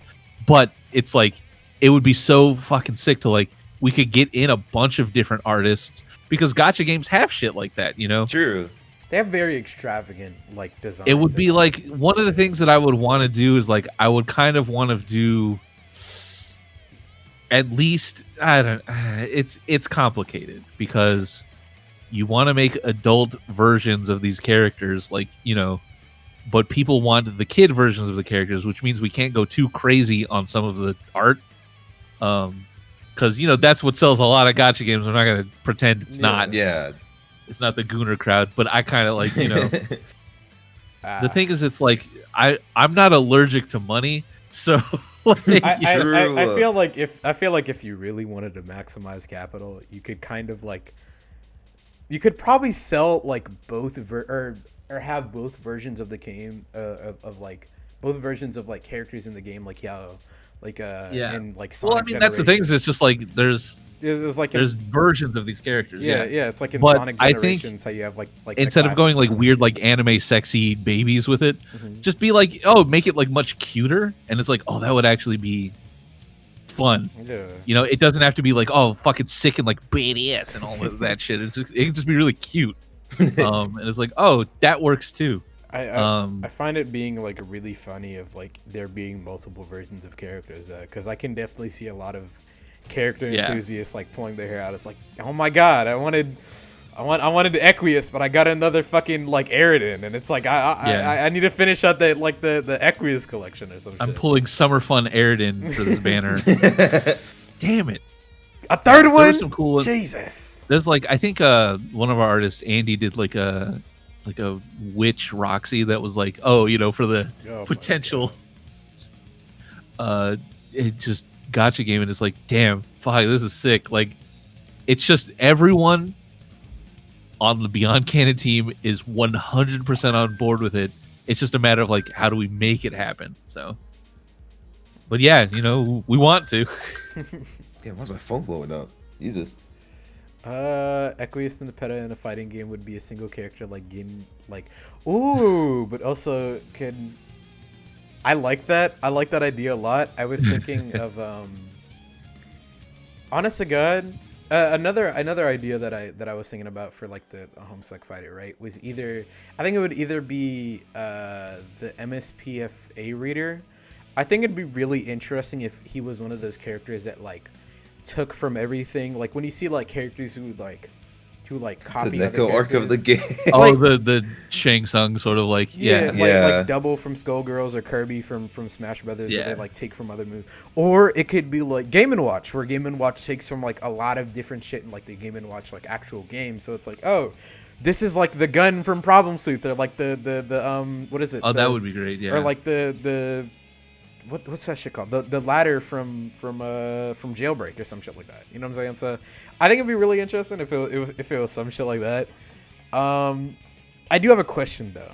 Legally, if it be legally, or if that would be an amount of work that you guys would want, would y'all limit it to only Homestuck characters, or would we see like Hive Swap folk, or now that Vast Era is like, you know, officially endorsed, would those niggas show So up? that's the thing. I 100% on board for that, because I think that, like, well, in a gacha game, at least, yeah, for sure. In a fighting game, yeah. like, you know, if it ever like came down, it was like, one, that's a much bigger beast to tackle. Yeah. But it's like I wouldn't be opposed to it. Like, well, they would be modded in eventually anyway by somebody. True. Especially It's especially if it's a 2D fighting game. Like niggas they'll find their way. Let alone They- 3D, just like remodels. You see what they're doing with MVC3, like modding it, like with Yeah. Oh yeah, whatever- for the Maximilian mod, yeah. Shit Yeah, is yeah, yeah. crazy. my good friends have been playing that. Yeah. Oh god. And now that you can play MVC like on Steam, like real, instead of like having to Yeah. yeah, they've been doing that a lot. God, everyone's getting back into, so fighting game, like in my friend group right now, it's like there's a lot of my friend group are Filipino, so they play a lot of Tekken. Yeah. Play a fuck ton of Tekken. And they're really good at it. So whenever I'm like, oh yeah, I could dip into Tekken 7, maybe, sure. It was like $3 like 2 years ago. So just one guy bought it for everybody. I was like, fuck, dude. Like, I'm just kidding. You just get juggled and then you're This done. shit is crazy. Yeah. But they're all doing like ranked, and they're all like, it's Tekken and Street Fighter 6 right now. It's a lot. Oh, God. I'm bad at both of those games. I was trying to, like, I can't do, my stick is like fucked up, or maybe I'm just like not good at using it. It's, you know, it's a decent stick. It's got the Sanwa buttons. Like and a fight stick, or like a pad? yeah. Oh, okay. Oh, fight stick. So my friend, like, they convinced me to get a fight stick like, you know, a couple years ago, and now they're all switching to fucking hitbox shit. Damn. I bought Damn. it. I bought a hitbox like a while ago, and I was like, holy shit, this is so much better. Like, Yeah, they're getting really into it and like relearning games, so they've been playing a lot of. But yeah, so shout out to my fighting game friends. Like, that just, God, it's so funny. I actually, one of them does know what Homestuck is, and has like drawn for it and animated some stuff occasionally, just on their own. Good old Kofi, you're out there. He's Speaking yeah. What's up? speaking of like Street Fighter and stuff like that, this is another question. You know, given that these folks are approaching you, and again that like this is like a huge money thing, are there any franchises that you would really like to see like collaborate with Homestuck, if it be like Fortnite or like Yeah. or Street Fighter, et cetera, et cetera? Yeah, absolutely. I recently I reached out to Balatro, Ooh, which is one of my favorite games this last year. game's awesome. Yeah, it's just because I like my heart belongs to like deck builders.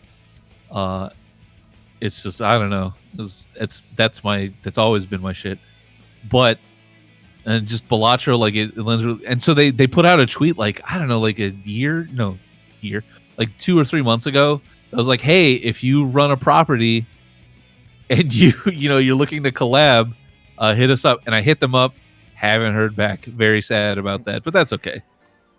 This is y'all Vultures out sign. there. This is y'all sign. Look, we're waving our hands. Come fuck with us, please. Yeah. It's like, hey, so I reached out. I used my official like what pumpkin email and everything. Guess whatever, their loss. I don't care. It's just so whatever. Oh yeah. So I've seen this conversation go on Twitter a couple times or whatever, and it, Haven said it too. So the Fortnite collab, right? Oh, So yeah. the conversation has been brought up like a couple times. So, in your opinion, not just like what would happen, like a final declaration, but like in your opinion, what would you say? What would be in your eyes, what would be the right style to translate Homestuck characters into Fortnite? Because they have to fit the Yeah. body mold for the hitboxes and shit like that. Yeah. I had my own opinion about this. It's really interesting. I think it would be really funny just to have the sort of dorky looking little Gmod models that they had. Just I think that would be great. Just extend them upwards and just put that in the Yeah, game. no, just normal, just the smallest Just little hitboxes in all of guy. Fortnite. Make the little that would be back great. blings, those little guys. Yeah, because I know like it sucks because like the bigger characters just have huge hitboxes, so nobody plays them. But it's like we would have to kind of string beam them out a little bit. There's a couple of like, because my friends and I used to be really into Fortnite until very recently because it's just hasn't been. All of the Marvel stuff is like it's a little too much. Yeah. Like it's like after the weird like Mad Max season where it was all like car and vehicle combat, which was not fun. I don't know. It's been like kind of miss after miss for me. Yeah. And like we watched some of our old Fortnite clips like yesterday, which is crazy. And it's like, oh fuck, dude, remember when it was really fun? Like damn.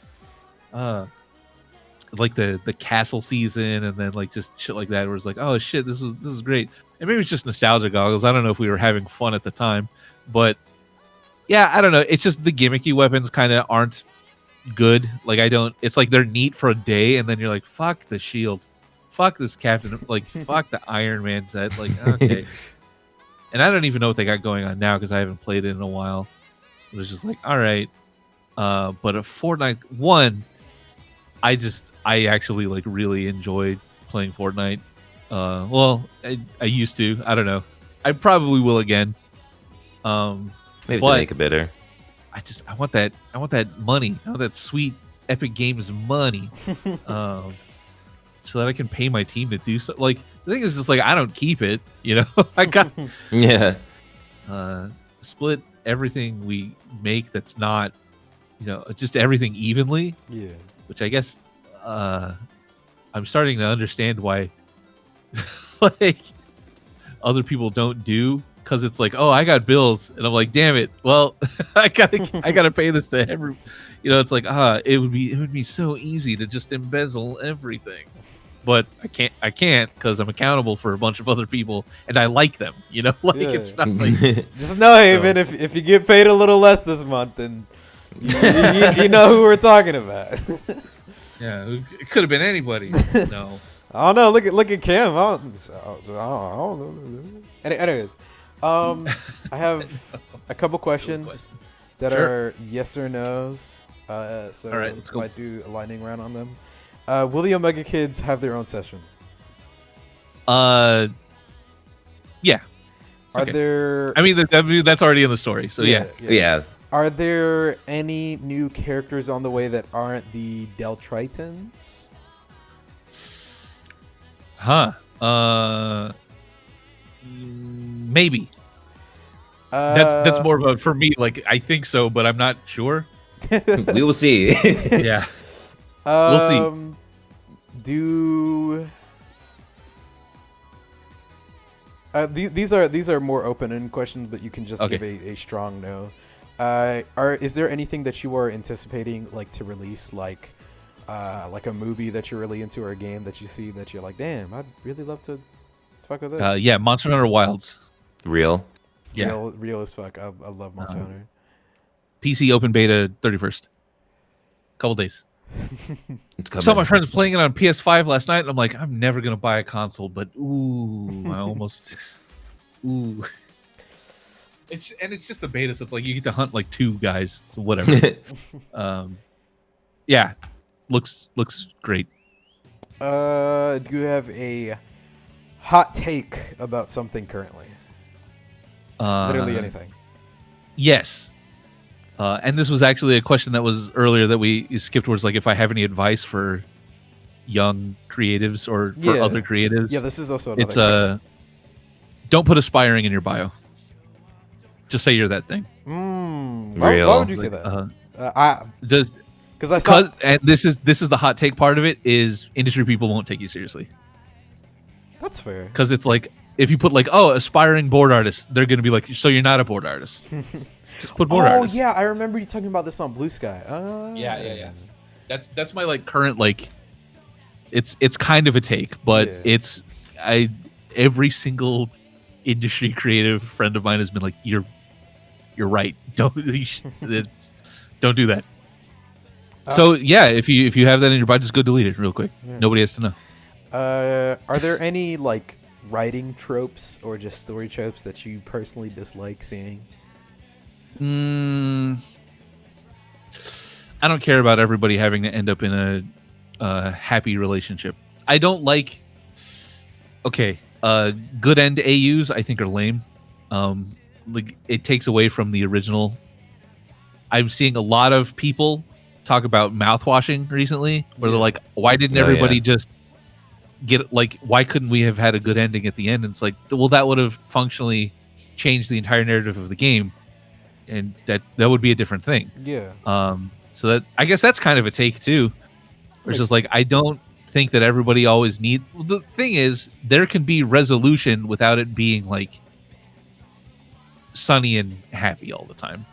Sometimes life is kind of anticlimactic in that way, and Yeah. I don't know that that's always good storytelling. Like some, you don't want to punish characters unreasonably, but it's like sometimes it's in the story that bad things will happen. Yeah. Yeah. So I guess that's not really a trope as so much as like, I don't know. It's something that I see a lot that I'm not like a huge fan of. Is there? What about? Oh, What was it? well, What about tropes you do like? Ooh, enemies to lovers.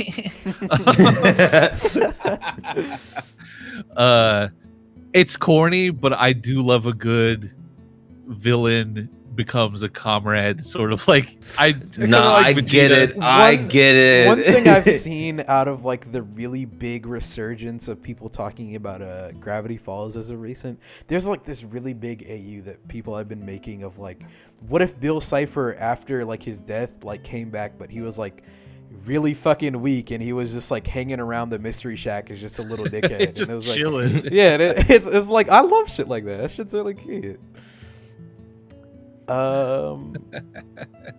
Is there anything that you would recommend people get into, like any show that you really like or game? Oh shit. Other than Monster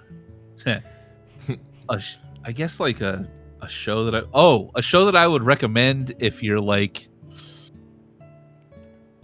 LGBT adjacent at all. Recently I've been watching God, what's his fucking name? Brian something Alvarez.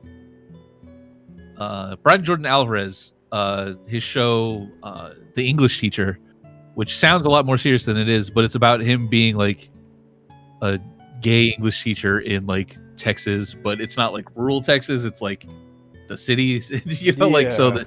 Yeah. But it's like really, because he usually does like sketch comedy. Like one of the things that he wrote was sometimes things that are more expensive are worse, like that. Like he wrote that, so it's kind of like that sort of thing. It's fun. I just started watching Fight Night, which is good. God, have you seen any good movies lately? I've watched a bunch of garbage. You seen Transformers 1? I'm trying to think of like one good movie I've seen recently. I can't think of any. I've watched a lot of. Hey, you gotta peep Transformers 1. That shit's Oh, actually yeah, magical. I've been meaning to watch it. Oh, I know a good movie I watched recently was it the Godzilla minus one? Actually, was Yeah, that movie's awesome. sick. What was it called? There was this. I think one of the major releases I've saw recently that I think I talked about with James was Deadpool 3. Deadpool Wolverine. Yeah, as of recent, I mentioned this yesterday, but I've been getting really into the MCU. Yeah. Oh my god, like, and I'm a very big Deadpool fan. It's cool, but it's just also very, very underwhelming in some parts. And I was like, damn. I was like, Yeah. I waited through like 7 years of delay for this. And I was like, yeah, that's fucked up. There's so many like little callbacks and stuff like that in it, which is cool. I think Deadpool vs. Wolverine has some really good visual gags in it. I kind of don't care a ton about Ryan Reynolds at this juncture in my life, as like grew up in sort of the Van Wilder era. I do like the show that he's on with Rob McElhenney, where they bought a Welsh soccer team, and it's like a document. It's a real thing that they did, and it's just about restoring this team to its like former glory. I love sports, so it's like that's another thing. It's called Welcome to Wrexham. Weird show. It's kind of like it's a bit of a pitch, it's a bit of a sell, but it's fun. Bad show I've been watching is Tulsa King. That show sucks. Sylvester Stallone cannot act. Damn. Yeah. He is old as shit too. You can't understand anything he's saying. Yeah. Oh, Severance is a great show that everyone should watch. Season 2 is coming out soon. Fucking, it's good as like I did not expect to be as into it as I was. Yeah, there we go. All right, these 3 questions kind of go a little bit hand in hand, right? So Sure. Now that we are, approaching basically the end of Act 1, what is your thoughts about pretty much everything, even before your team? Do you feel that there's anything that you could have done retrospectively better? Is there anything that you're like super proud of that you're like, damn, we fucking did that? We cooked. Yeah. Something that I would have done, I guess, differently from the beginning is I would have, and I understand why it was done. I just didn't agree with it, and I wasn't there even on the Homestuck 2 team because I was kind of a late comer to that one. Like they brought me on to write jokes because it's just like, oh, they're writers, but they're all serious writers and like writing and so like the prose bits where it's like, I don't think that worked. Yeah. I think it was like interesting to try a different format. Like that's all Homestuck's always been about, but I don't think it worked and everyone kind of hated it. Everyone that I've ever talked to that's like a fan of it is like, are you ever gonna like go and put pictures to the prose parts? And I'm like, yeah, I don't think you're understanding the point of the prose. Yeah. So probably not. Well, not even probably not. No, never. That's not going to happen. As far as current stuff goes, making the Vriska stuff be like 4 months was a bit much. Maybe maybe less time on that. It's just we kind of are. A little bit. Yeah, it was a very interesting experiment in like the format. And I think it was cool, and it's cool that we managed. But it's like it was a lot of work Yeah. that we could have like. I don't know. It was a lot of work, and it came out cool and all, but it was just like, whoa, this is. I didn't realize how long this was going to feel. It was very interesting though to see it. It's like, damn, this is like the first big like Homestuck Beyond Canon interactive thing. That was really cool to see at least. And Yeah. I think on an archival read, it'll be because I've been watching. I watch a lot of like, well, by a lot I mean there's basically two people that stream Homestuck updates, and I watch both of them, Laurel Levy's and Chamomile Gothic, and you know, so it's interesting to see these kind of like reactions in like live real time. Yeah. And one is doing week to week, and other's doing archival read of it, and it's like, oh, it does read better all at once as opposed to waiting, you know, to have so that was one thing I noticed like a couple days ago, because I think I went to Twitter. I was talking about like how I felt like the pacing was really weird in Beyond Canon at some point, and I had to like really consider something, because I was like, oh, I was talking a lot about how I felt like, oh, the original Homestuck does this like a lot easier, but it's also like I realized that like I wasn't there when it was like happening. You know what I'm saying? So like for a reader that was like, oh, like you might think that that's the case, but like you weren't there for X gigapause, or you weren't there for like when this shit was happening and we had to like sit through like the Newgrounds crashing. And I was like, oh, yeah, that is true. I am kind of just seeing this shit in real time, and that's something that I do kind of attribute that to people's impatience as well, where a lot of people, especially younger people who weren't there for Homestuck, you know, are just reading it now or have just read it recently. They read it all at once. They read it at the exact pace they wanted to read it at. You know, once they got tired of it, they stopped reading. When they wanted to read more, they kept reading.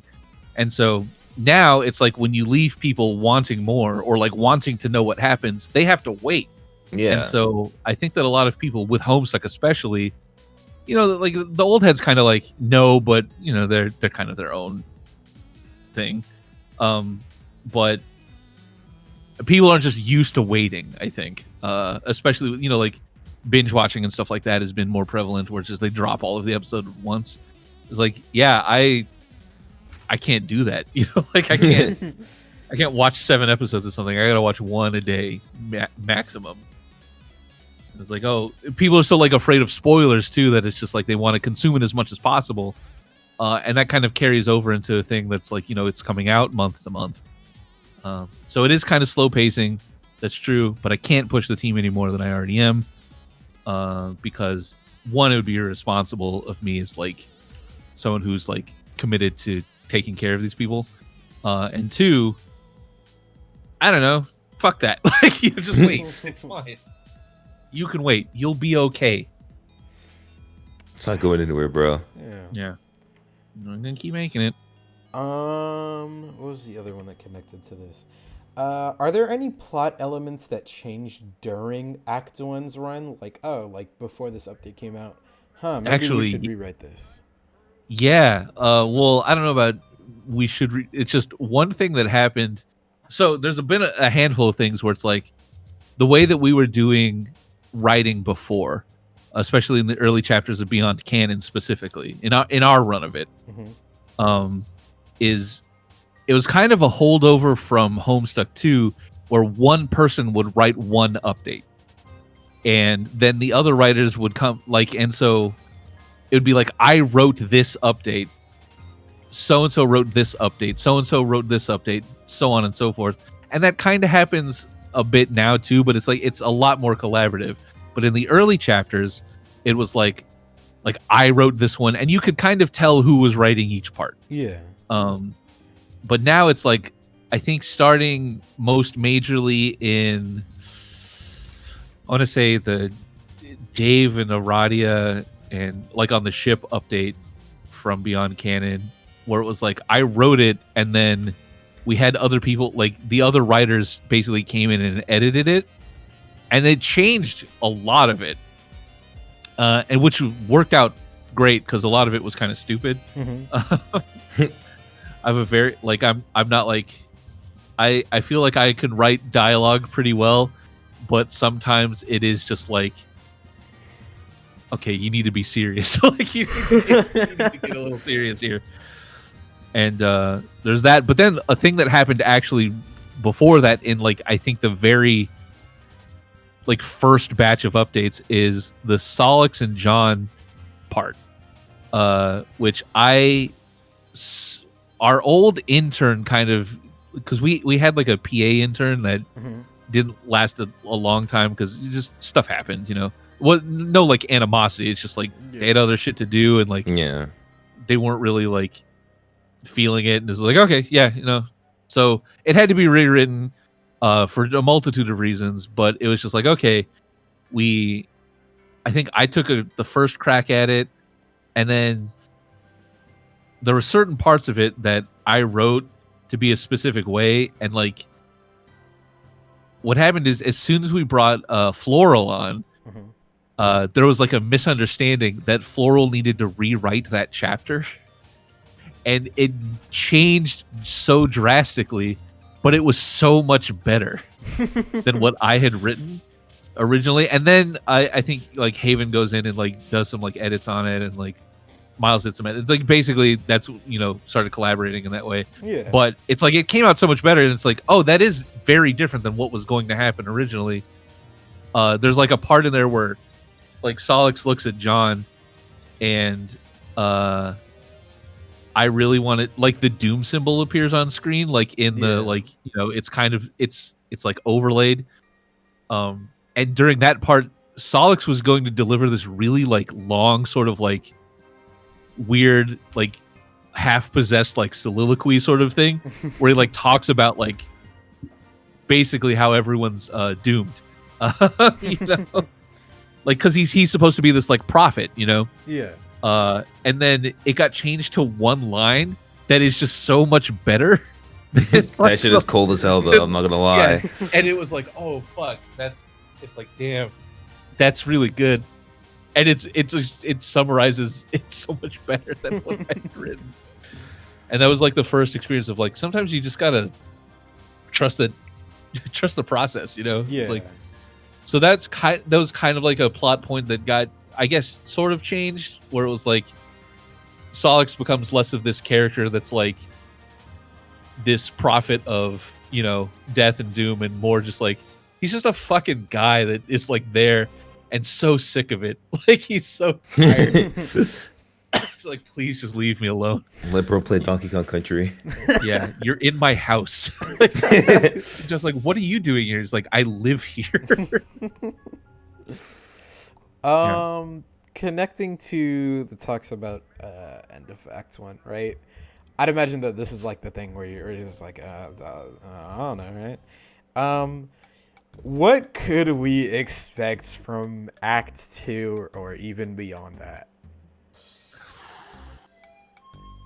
What's a non-spoilery thing that I can say that we can expect in Act 2? John dies. He's it's over. So there's there's been hinted at already. You know, you see one of their screen names. There's new stuff coming on. There's finally going to be some. It's gonna, there we go. It's gonna be different. Thanks, Haven. Keep me. It's gonna be different. For anyone watching for some Homestuck news, this is it's new. I'm gonna put a dance hall song in it. Oh yeah. Like, how come there's no reggaeton in Homestuck? That's what I'm saying. Oh my god. We need more drum and bass. Some house music. I need them niggas to turn up inspiration. Hisu heard me talking about this earlier, bro. There is like such a drought of Jamaican Homestuck like fans and just like shit to dig into. Like, I remember before I started talking to a lot of people on Homestuck Twitter, like the most that I found was some person on Tumblr that was like, oh yeah, I think Amina's Jamaican, and it's like, oh my god, thank you. And then it's like I think I've met like maybe a total of like Jamaican Homestuck niggas on Twitter, and it's like they're really good friends of mine. And I remember like what was it, the anonymous account Anonstuck, like a couple of days ago, they posted like some person put in like their race headcanons or something, and like seeing them put like 5 Jamaican characters is like, oh my god. Oh my god. Thank you. I'm like 50-50 on race headcanon stuff, because it's like, one, if you're a person of color doing it to see yourself reflected in the thing that you love, fuck yeah, good. But if you're like, just a kid who's like, I think of ethnicity and culture as like a fun paintbrush to play with, and I'm like, I don't know if I like that one. Yeah, like, just that's not for you. Like, that's not what that's for. I've seen. I think I talked about this maybe with Hisu and bbpanzu yesterday. It was I feel like a lot of people are kind of like using. They're kind of going about it like how niggas in Overwatch do. It's just like, this is Jade Harley, and we kind of we just need some characters. So let's roll the nationality dice. She's from the Philippines. Yeah, well, let's go with that. Sure. That works. Maybe. Philippines. This might be a really big question depending on how you go about answering this.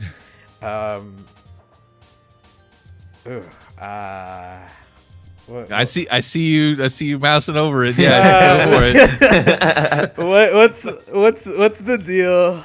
What's the deal with June Egbert? I mean, she's happening. We talked about it. I feel like there's nothing new to say about it until other than it's a thing that's coming eventually. Yeah, the biggest issue with it is it's like it was one of those things that was like revealed so much further ahead of when it was planned to be anything.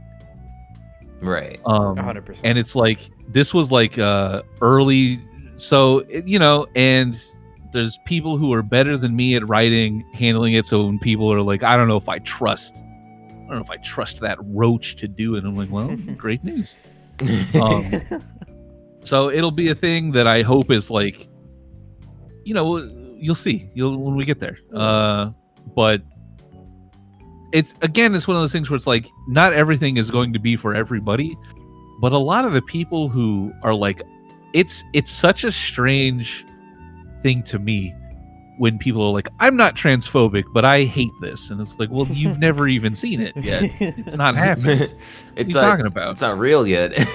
Yeah. What do you mean? It's real, but like, there's no like design of anything. It's not happened for you to hate it yet. No, it's like, well, I hate all the people that are getting into it. I'm like, why? Look at anything else. It's like it doesn't. I feel like a lot of people let like fan interpretations ruin like how they view the character. Because I will say, I guess I get that. Yeah, I didn't like Tavros for a long time because of fan and stuff, but going back, Tavros is funny as hell. Yeah, it's funny. Tavros is crazy, dude.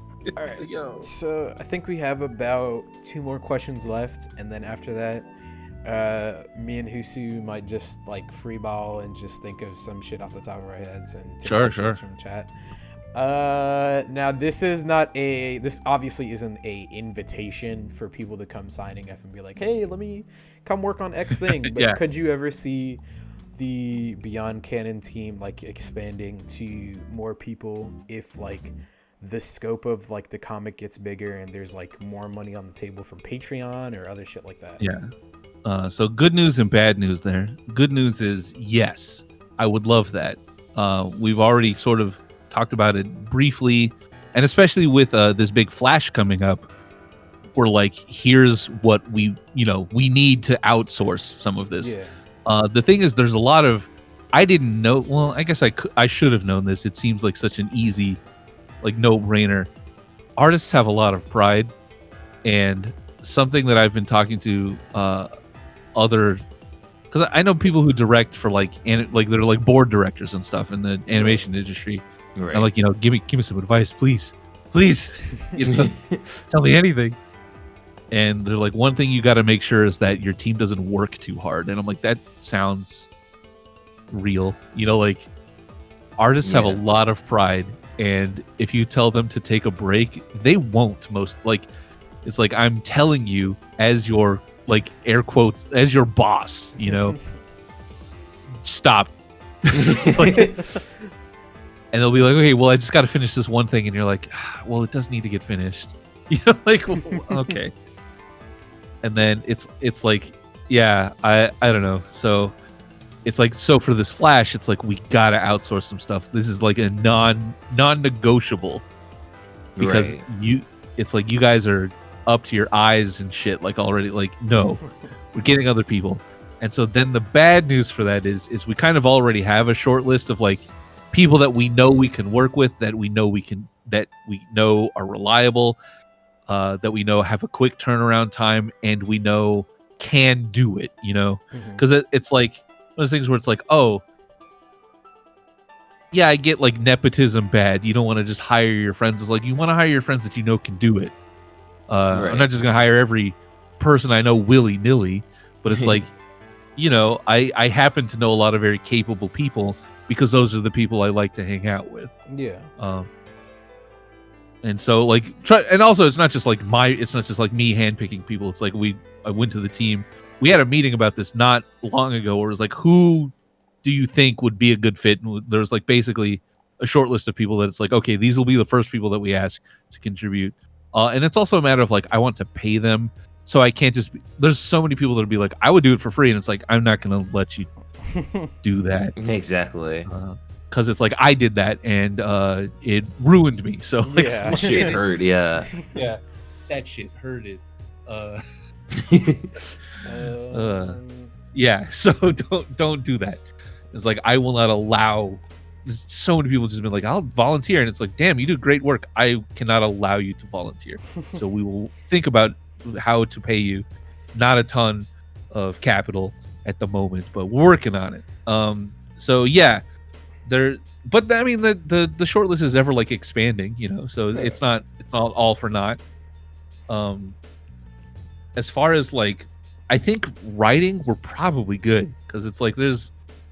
I would think so, yeah. The team now, it's mostly like art and like the biggest thing we actually did expand recently for the visual novel stuff where we brought on someone else like to just specifically help with that because our web designer Koei is like got their hand in like a million different things. Like they're doing Vastera stuff, they're doing like stuff for like What Pumpkin, they're doing stuff for us, they're doing, it's just, oh shit, so we need to bring on someone right specifically that programs this in this capacity, and it was so surprisingly easy. Like it was like, oh shit.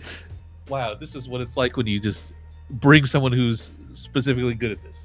So yeah, I mean, we would love to expand it to be more, just because it's crazy how much Andrew did just by himself, but I can see how it worked so fast is because he wasn't beholden to anybody else. He didn't have to take care of anyone. It was just him. Yeah, it's like he didn't have to run it by anybody, but it's also just like very impressive. Like, wow, what a champ, what a workhorse. It's insane. Are there any common? I lied. I said that there was two questions. There's actually two questions now. Are there any major fanon like things that you see very often, like how people say that like, oh, Dave's middle name is like Elizabeth? It's like, are there's David Elizabeth Strider? Yeah. Do you think that there's any of those that, like, since you know you're like the big Homestuck guy, it's like, would you consider those to be canon? I can't, like, so one, legally I've had to just stop looking at things because I can't, like, anything that happens in the comic that it's like, oh, this was like a fandom thing, it's like coincidental. For the most part, like there's certain things where it's like I've definitely quoted like fan comics on stuff. I did one with the classic Inknose comic about John and Dave talking about or Dave talking about how Naruto and Sasuke are gay. And he's like, this means nothing vis-a-vis our debate, but I've got something to tell you. It's like, yeah.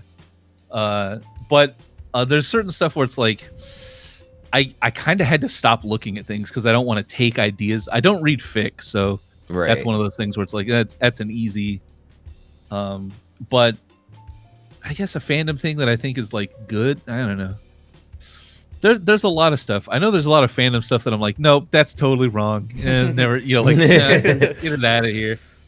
But as far as fandom stuff that I'm like, I think they get it right is like,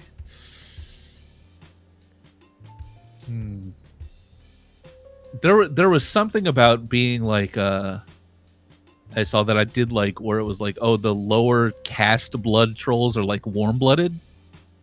Because there's a thing about that in Pest Request where it's like Karkat runs really warm, and that's why the drones like, because that's why his dad, who's a crab, because they cover themselves in mud to hide their like heat signature, yeah. And it's like, oh yeah, it's like, oh, that makes a lot of sense. And so that's kind of a thing that I've been like, I guess I did internalize that a little bit, because not to be all like DEI about it, which I just learned recently what that stood for. I was just like, why did all the chuds keep saying DEI? And I'm like, it means diversity. What is it? Equity and inclusion. It's like, oh, none of those are bad things, but what? Okay. The diversity higher. Yeah. Oh. I guess final thing. Sure. Actually, were you gonna say? Actually, expanding upon that question, then the fanning question, not even just like as a term of like getting inspired or accidentally getting inspired from like fan work or even such, just you on a personal basis. What are your, like, some of your favorite like headcanons that you think like this is cool as shit? Not that like you think it's like as a director of Homestuck, just like as you yourself. That I just like. Well, yeah, I guess the warm-blooded one was a good one. I like the idea of, I guess it's canon now, but it was always fanon before, which was grub scars. I'm like, oh, that's like a cool idea. Yeah. Oh, a fandom idea that I liked, but is, it's fandom and not true, is that the trolls don't have noses. they're like Krillin. Yeah. Like that's good. That's funny. What's the other one? I like pointy ears for trolls. That's another like fandom thing. This is all like visual stuff. I'm realizing. I thought that the whole like pointy ears thing was like official, since I remember seeing that like in the Pest Request sprites and stuff. Yeah, those and Alternia Bound like had like those all the way back in like 2011. It was like I don't think it was ever officially like sanctioned, but there's different depictions of it. It's like, no, I like the pointy ears. I think that's just good. A fandom thing that I like is that since they're bug based, they have like carapace skin. Like, it sucks. It's like hard and weird. But I asked Andrew about that, and he's like, no, they're gray humans. And I'm like, God damn it, Andrew. It could have been so cool. They could have had weird leather bug skin.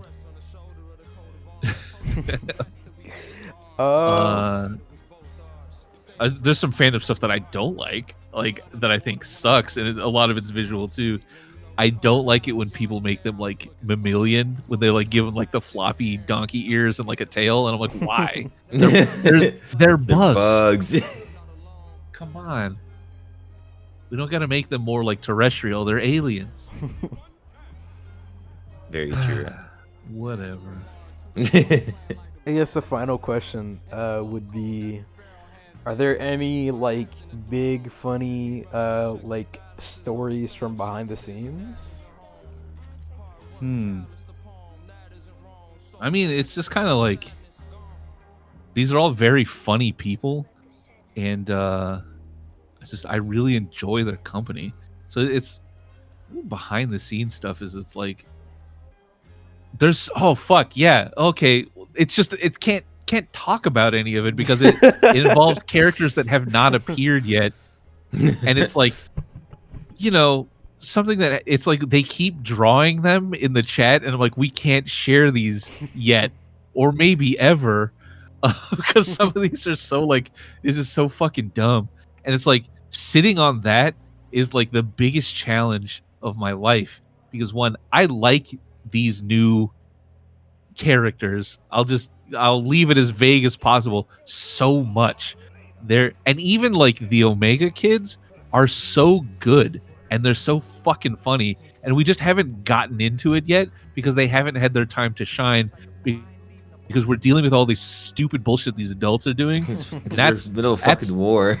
yeah, that's a whole plot point that we've been like kind of like pointing to, and even in like the mission statement when we first brought Beyond Canon back, where it's like, this is a story about moving on, and it's like, I would love to be able to move on. So there's so many little behind the scenes things that are just like, when we finally are able to show these characters, and I know that it's probably going to be like a Haven Patreon dump where he just posts all of his fucking shit. Like, Haven's Patreon is great if you don't follow, if you're not subscribed, because he's posting shit there. That is one of the funniest motherfuckers I know. I'm sorry I keep talking about how great Haven is, but fuck. Dude, that Haven was the first person I asked to be on this. That drawing of like all the Prospedians like playing fucking basketball was so hilarious. That shit was fucking awesome. Shit was awesome, dude. Oh yeah. Oh, the tabby pick. Yeah, there's a lot of good stuff that's just behind the scenes. Andy's done a lot of really funny stuff. Kim's drawn a lot of like great drawings. Like, we just can't fucking show. Like, damn it. And soon, and basically, like, once we introduce these, it's like, you know, and it'll roll out very like kind of how Homestuck did, which answers one of the other questions in there. Where it's like, will there be more introduction stuff? Oh yeah.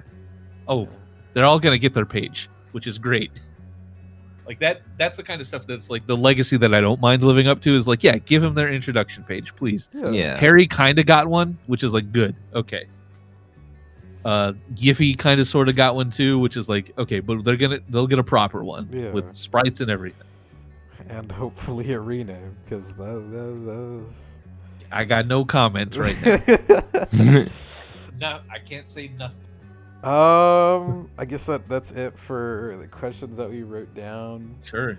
Any off the cuff stuff or fun to chat or whatever? Shit, I'm trying to really think. Is there any like elements, I guess, that like beforehand? Because I remember you mentioning like at the last Q&A that I did with you. I asked that, like, you know, it was pretty well known that the old like Homestuck 2 team had to follow a very strict what is it? Plot outline. Outline. And the current one doesn't have to has to deal with that at all. Is there any big overarching thing that was planned and it was just like, oh yeah, no, we don't really care for this, or we don't think that this has aged we scrapped a handful of stuff. We kept something really important that it's like there's like a big middle section that we haven't even like touched yet. That's like, oh, this is going to be, I don't know about divisive, but it's just going to be like, this is crazy. Like, why are we doing this? That we kept. It's like, and I figured that would be the first thing to go, but no, it's like plot important. So we're keeping it. There's a bunch of little things that we like just took out or changed, or that we're going to change. Not to jump the gun too much on spoiling stuff. You did ask a question about it just a couple of seconds ago. You know, stuff that we're changing, and like, but it's like more not enough has been revealed about characters yet to get to the point where they're comfortable on screen. I almost said like they're comfortable sharing that. They're not real. You know, like some of the things that we're changing is we changed the characters a bit, where it's like, I don't know, just made them a little better. Like, sorry. I'm not trying to be like, you know, shit about it, but it's just like some of the original drafts of like, this guy doesn't do anything, let's make him do something. It's like objectively, like some things are probably written better this way than what was previously. Yeah, I'm pretty sure like in the original draft, the Del Tritons were just like a footnote. Like there wasn't really anything much about them. And if there was, I don't remember, because that's been basically crafted from the ground up. Like that's like all new stuff. I'm pretty sure they were just like it was like, oh, they existed. Okay, back to fucking whatever Dirk is doing, and it's like, nah, let's get into that. Actually, in fact, let's make that what the whole thing is about. Big, So, big. This might be jumping the gun, and this might be asking a little bit too much. Are the Deltritons like? Are they humans? Are they trolls? Are they cherubs? Are they some other like that's alien a race? really great question.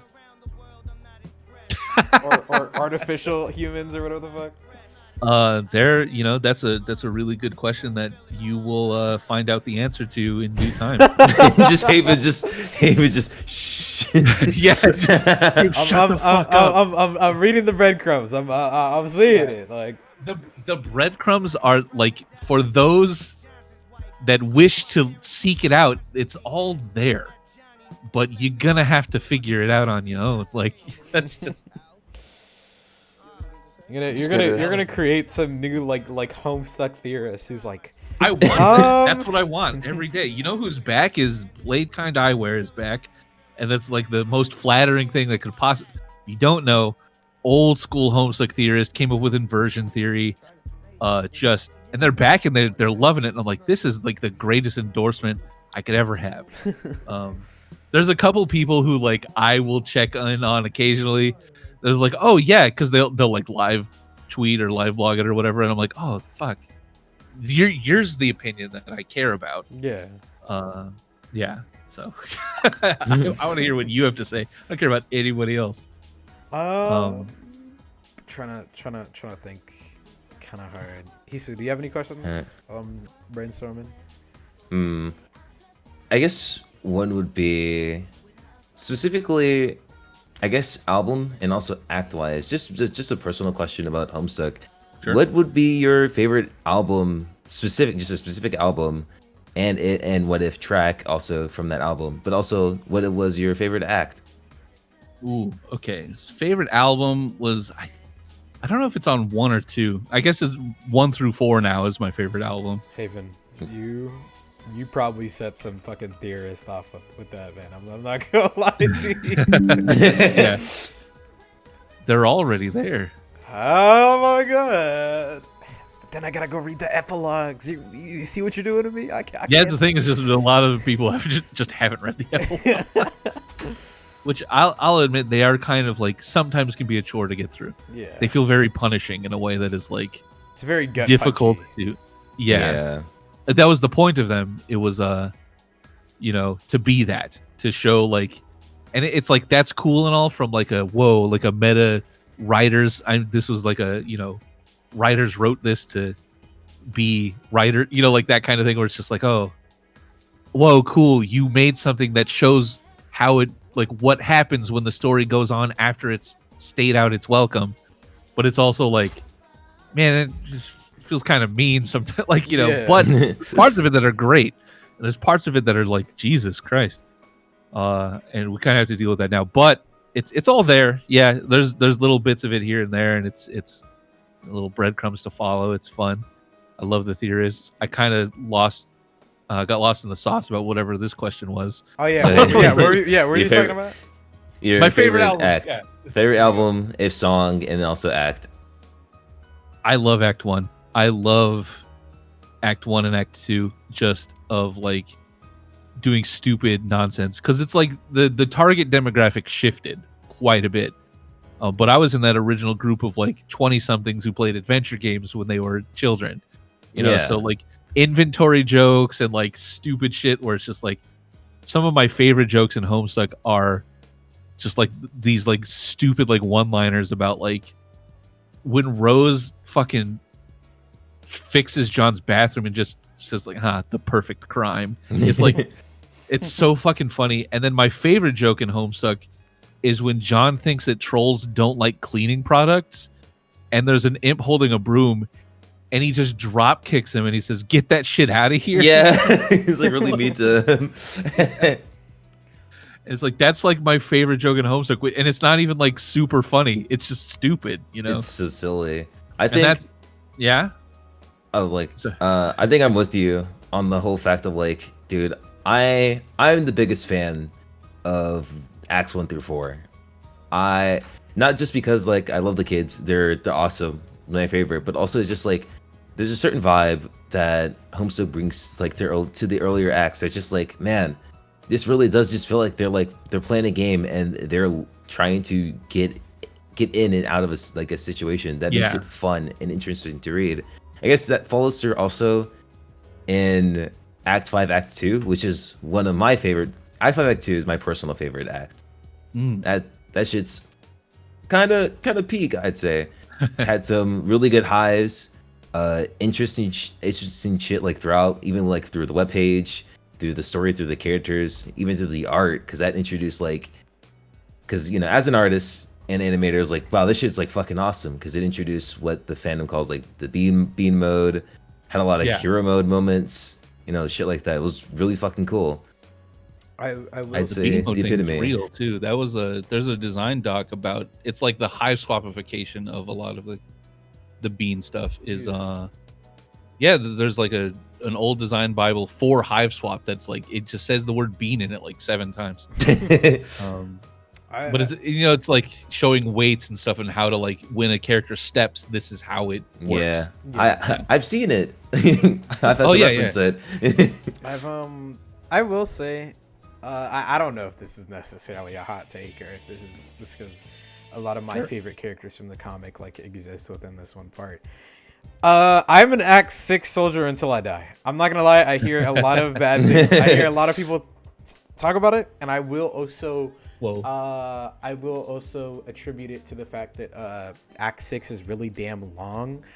But when I hear people be like, "Oh, the entirety of Act 6 fucking sucks," and it's like, I would say like 1 or 2 parts is like, I don't really like this, or I didn't really like this. It's like, I understand that, but like, oh my god, this is okay. Really funny story. When I was first getting into Homestuck, I had a friend that I would like constantly update about shit. And when I got to Act 3, I was like, dude, or when I finished Act 3, I was like, dude, man, Homestuck is awesome so far. I can't believe I'm halfway done.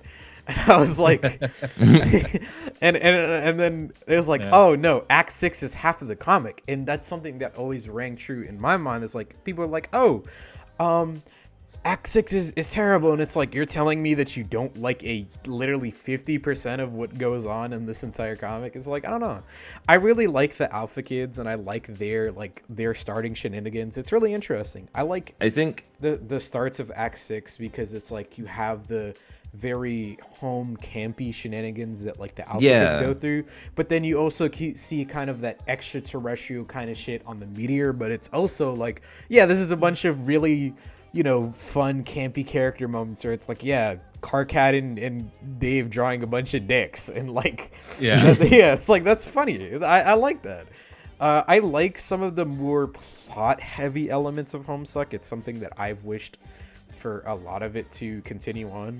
A lot of my love Spurb. A lot of my gripes with with Homestuck 2 before it came back, and a lot of what I'm very happy about with what it's doing right now, is that, oh my god, I want shit to go forward. Like, I felt like beforehand, it was like, man, it feels like a lot of these characters is kind of standing in circles and just like expressing their feelings, and now it's like, no, Jane has a fucking giga laser and she's about to blow shit up, and there's like this portal and Vriska goes through it, and Deltridons are fucking real, and a whole bunch of others. It's like, that's cool. I really like that, but I also really sprites are in there. They fucking say welcome to hell. I like that. But I also really love a lot of those really stupid character moments. Like the Harry update was super funny because it's like, wow, that is it's kind of surreal to see John as like, wow, this is John as an grown-ass man. Yeah, as like a guardian sprite. And it's like, this is how John is looking at his dad, and now this is how his son is looking at him. Yeah, and it's like that was the biggest directorial thing for me that I was like insistent upon. And like I was so happy that everyone was like immediately on board with it, because it's like, oh phew, I really didn't want to fight you because I was going to. Like I was like, I was gonna make you do this if you didn't want to. But thank God everyone was like, oh, that makes sense.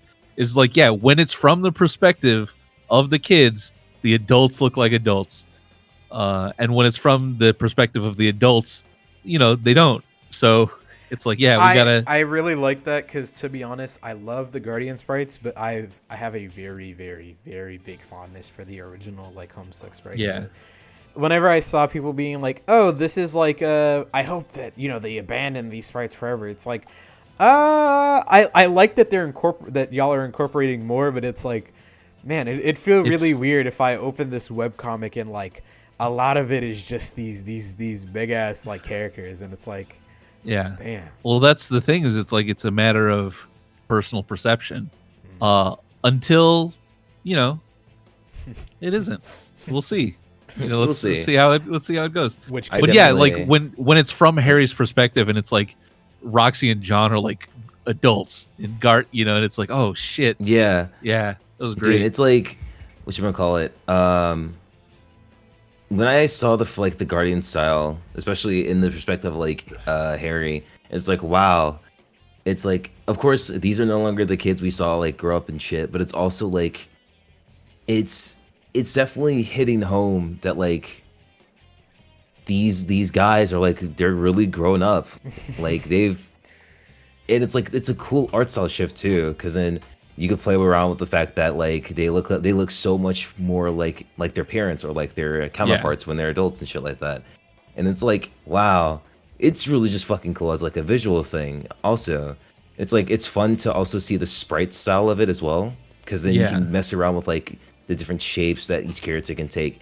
Aside from like fan interpretation of how the characters' bodies look, it's like whatever comes from the team's perception and what's like on paper, it's like really fucking cool regardless, because it's like, wow, this shit looks fucking rad, because I love everyone's art style on the team. I really like the Dirk update where he like hit the button, he's like, yeah, we're fucking adults now, and he turned into so it's like, yeah, I was like, huh, that was that is really true. good. I wonder if we'll see any ramifications of that later. Who can say? Which could mean nothing. Which could mean nothing. This is why I was like, James, you gotta shut up. You gotta stop. I feel like it's all there on the page. You just have to like look. There are cathedrals everywhere. I mean, as you're saying, it's a matter of perspective. It's like, you know everything, and we know like what you show us. I mean, it will say that it will hit a lot harder in hindsight, but I've always thought an archival read will be pretty good. Even like the first Homestuck 2 chapters, on an archival read, they hit more like better than I remember them. They have been a lot easier. It's easier to read them. Yeah. Not knowing that like there is something different being done, or there's at least these ideas are being picked up. Because again, a lot of my gripes beforehand is like, damn, they got a whole commander leading Karkat like against a rebellion, and he just do nothing. He just stood there. He like shows up and then fucks off until we literally see him in the Beyond Canon updates. And then now he's driving a fucking tank car. Like it's like, that's what I fucking want, man. I've always thought, like, since I saw the perspective of like, Harry sees like his dad as like, the Guardian sprite. I've always thought, right? And I don't know if this is not really prediction or anything, but it'd be really funny if Harry would ever like have the ability to go back in time and then see his like he'd like go to like the first page of Homestuck and he'd look at his dad and he's like, holy shit, you are like you look like seeing him as like a teenager or something. You have eyes, holy shit. And you don't have arms like me, or some shit like that. So I have a quick question: can I get another 5, or do you guys want to wrap it up soon? Sure. Can I get a quick break? I'll be right back. Yeah, okay. Matter of fact, let me go get some water as well. Alright. I've been staying pretty hydrated, so let's get chat. It's me again. It's me and you again, once again. It's been a pretty good stream, I'd say. Learned lots, had lots of fun. So far, so good. I feel like we're probably gonna be wrapping up here pretty soon after these questions, and maybe like digging around just a little bit more. But like, it's crazy this song just came on. I'm like sentimentally talking, but like yeah. I think I have a few questions in mind, but they're like pretty notwithstanding. For like normal shit. Yellow. Hey, welcome back. Oh, excuse me. She- How you doing today, chat? I'm loving a lot of the interactions here. I'm loving y'all niggas in chat. Appreciate this a lot. True. I've been saying this since even before we started. This shit is so insane to do, so I'm happy that people are fucking with this major. Hell yeah. I gotta get the episode 1 VOD out there, but it's so fucking stupid because Premiere Pro is like the worst shit ever. I'm trying to export it. It's taking like 3 years, and then like once it exported, like YouTube was like, oh, we can't read this, so now I have to re-export it in a different fucking format, which is like super stupid. But yeah, I don't think I have to edit this one, so we should be fine. it's pretty smooth sailing. Yeah. Yeah, it was just yesterday because there's a lot of technical difficulties and like the stream got like fucked up halfway through. So yeah. Premiere Pro makes my hair fall out, dude. I edit as a profession. Like now, this is like my unofficial job because I've like gotten like deals like for like brands and shit, and what's it called? And for a clothing brand recently, and it's awesome. I love editing. Oh my god, I need to get my hands, or I need to learn a different program other than Premiere Pro because I've been working with this shit since I'm like 5, and like it is so terrible. Yeah, like I think I learned Vegas a couple years ago, but I lost like my pirated copy of it, so I don't have a way to get back on that. The only reason that I use Premiere Pro now is because a couple people in my family, and myself included, are like photographers, so basically any Adobe program that I want my hands on, there's like, oh yeah, I can just give you my login. It's like, oh, that's yeah. cool. Now I don't have to. It's cool as hell. Yeah, now I don't have to pay $300 a month, so I can open Photoshop like twice a year. So, I think it's been a pretty good episode. Yeah. I might go out and ask. I got a couple people that I am looking to maybe reach out to for other episodes. So, people in chat, some folks, keep your inboxes open. Another thing is I'm looking to. This is maybe like spitballing here, but I'm maybe considering opening up like a Ko-fi or donation thing, just so that like folks can just throw shit in. If it's like, oh, we really fuck with this podcast, it's like, okay, cool, we'll reimburse the folks that come on here, and Hey, I like what you guys are doing here. Yeah. Welcome back, by the way. Well, thanks. Hey, I'm back.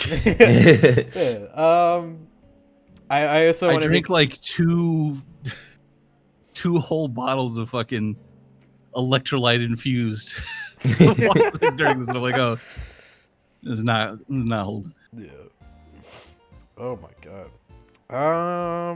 Yeah, I'm good to go. I'm recharged. Whatever. I ain't got nowhere to be. Chat, y'all got any questions? Chat, y'all got any questions? He said, you got any questions? We're here practically until we run out of save. I'm not gonna lie. Sure. Also, like, I'm sure like other team members would be open if you asked them. You guys mentioned it before. Oh no, I'm after this. I'm sending out like 17 DMs to random niggas. Hey, I know the song you just played, chat. Hey, anyone out there in particular, maybe anyone interested in the on the Beyond Canon team, we're gonna have. We talked about it. We're definitely gonna have it. We're gonna have probably a dedicated podcast to a Homestuck and fighting games. We're gonna probably have a whole episode dedicated to that. Yeah. So if anyone wants to be a part of that, just letting that out there. Whoa. Please. Yeah. I mean, most if you guys ever definitely want to have me on, just ask. I'll throw make time. please throw anybody in chat or anyone that's listening like to the VOD, throw darts at us. I am me personally. The way that I like create a lot of things, whether it be creative or even just shit like this, is like I love to spitball because I consider it to be one of the best ways to create things. Because it's like, oh, if you land on a really great idea, it's like, holy shit, I didn't have to think too hard about it. It's like, oh, that's a really bad idea. It's like, oh, well, nothing. I didn't waste too much time thinking about it. So, you know what I'm saying? So, again, please throw things at us. There's also like, I feel like the power of just asking people to do stuff it's pretty good. Like there was I remember someone was like, how did they get you on whatever, like on your old streams? Like, what did like? And I was like, they just asked. It was really funny when like someone asked me, they're like Kelly, you're like a Homestuck nepo baby. It's like, how do you like find these people? And it's just like, dude, I literally just DM'd this nigga out of nowhere. I was like, yo, your inbox is open. Do you mind like putting aside like an hour or two to like entertain like my dickhead stream or something? So yeah, sure. That's how I started talking like to James a lot, because I was like, oh, I just DM'd this nigga afterwards, and it was like it was honestly really cool. But I do have a question though. Given, right, and this again isn't some big confirmation of it, whatever, right? If Homestuck was to ever be adapted to a different medium, or if it was to be translated, or maybe a spiritual successor or some bullshit like that, right? What medium could you see Homestuck fitting into? Because it is, Homestuck does have it's very deep rooted in the fact that it's a webcomic or multimedia thing. You know what I'm saying? So yeah, I always want to say that it would make like a good TV show. I don't know about live action, but I think it would be like a good. I think there's a lot to work with there. I think it would make a really bad movie. Dude, that we read out that illumination thing that you like you tweeted like forever. That's just so funny. Yeah. God, I forgot about that. Yeah, I think it would make a really bad movie. But I would not be opposed to having it be done if that meant we got paid a lot of money.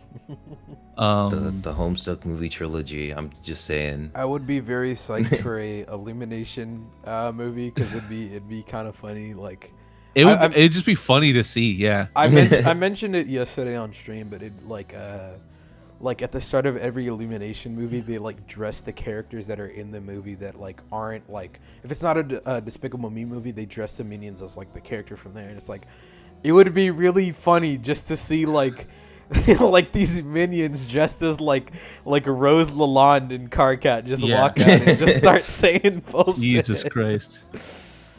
Oh my god. That would be great. I mean, like, I'm at a point in my career and my like life and my financial situation where I'm just like, you know what?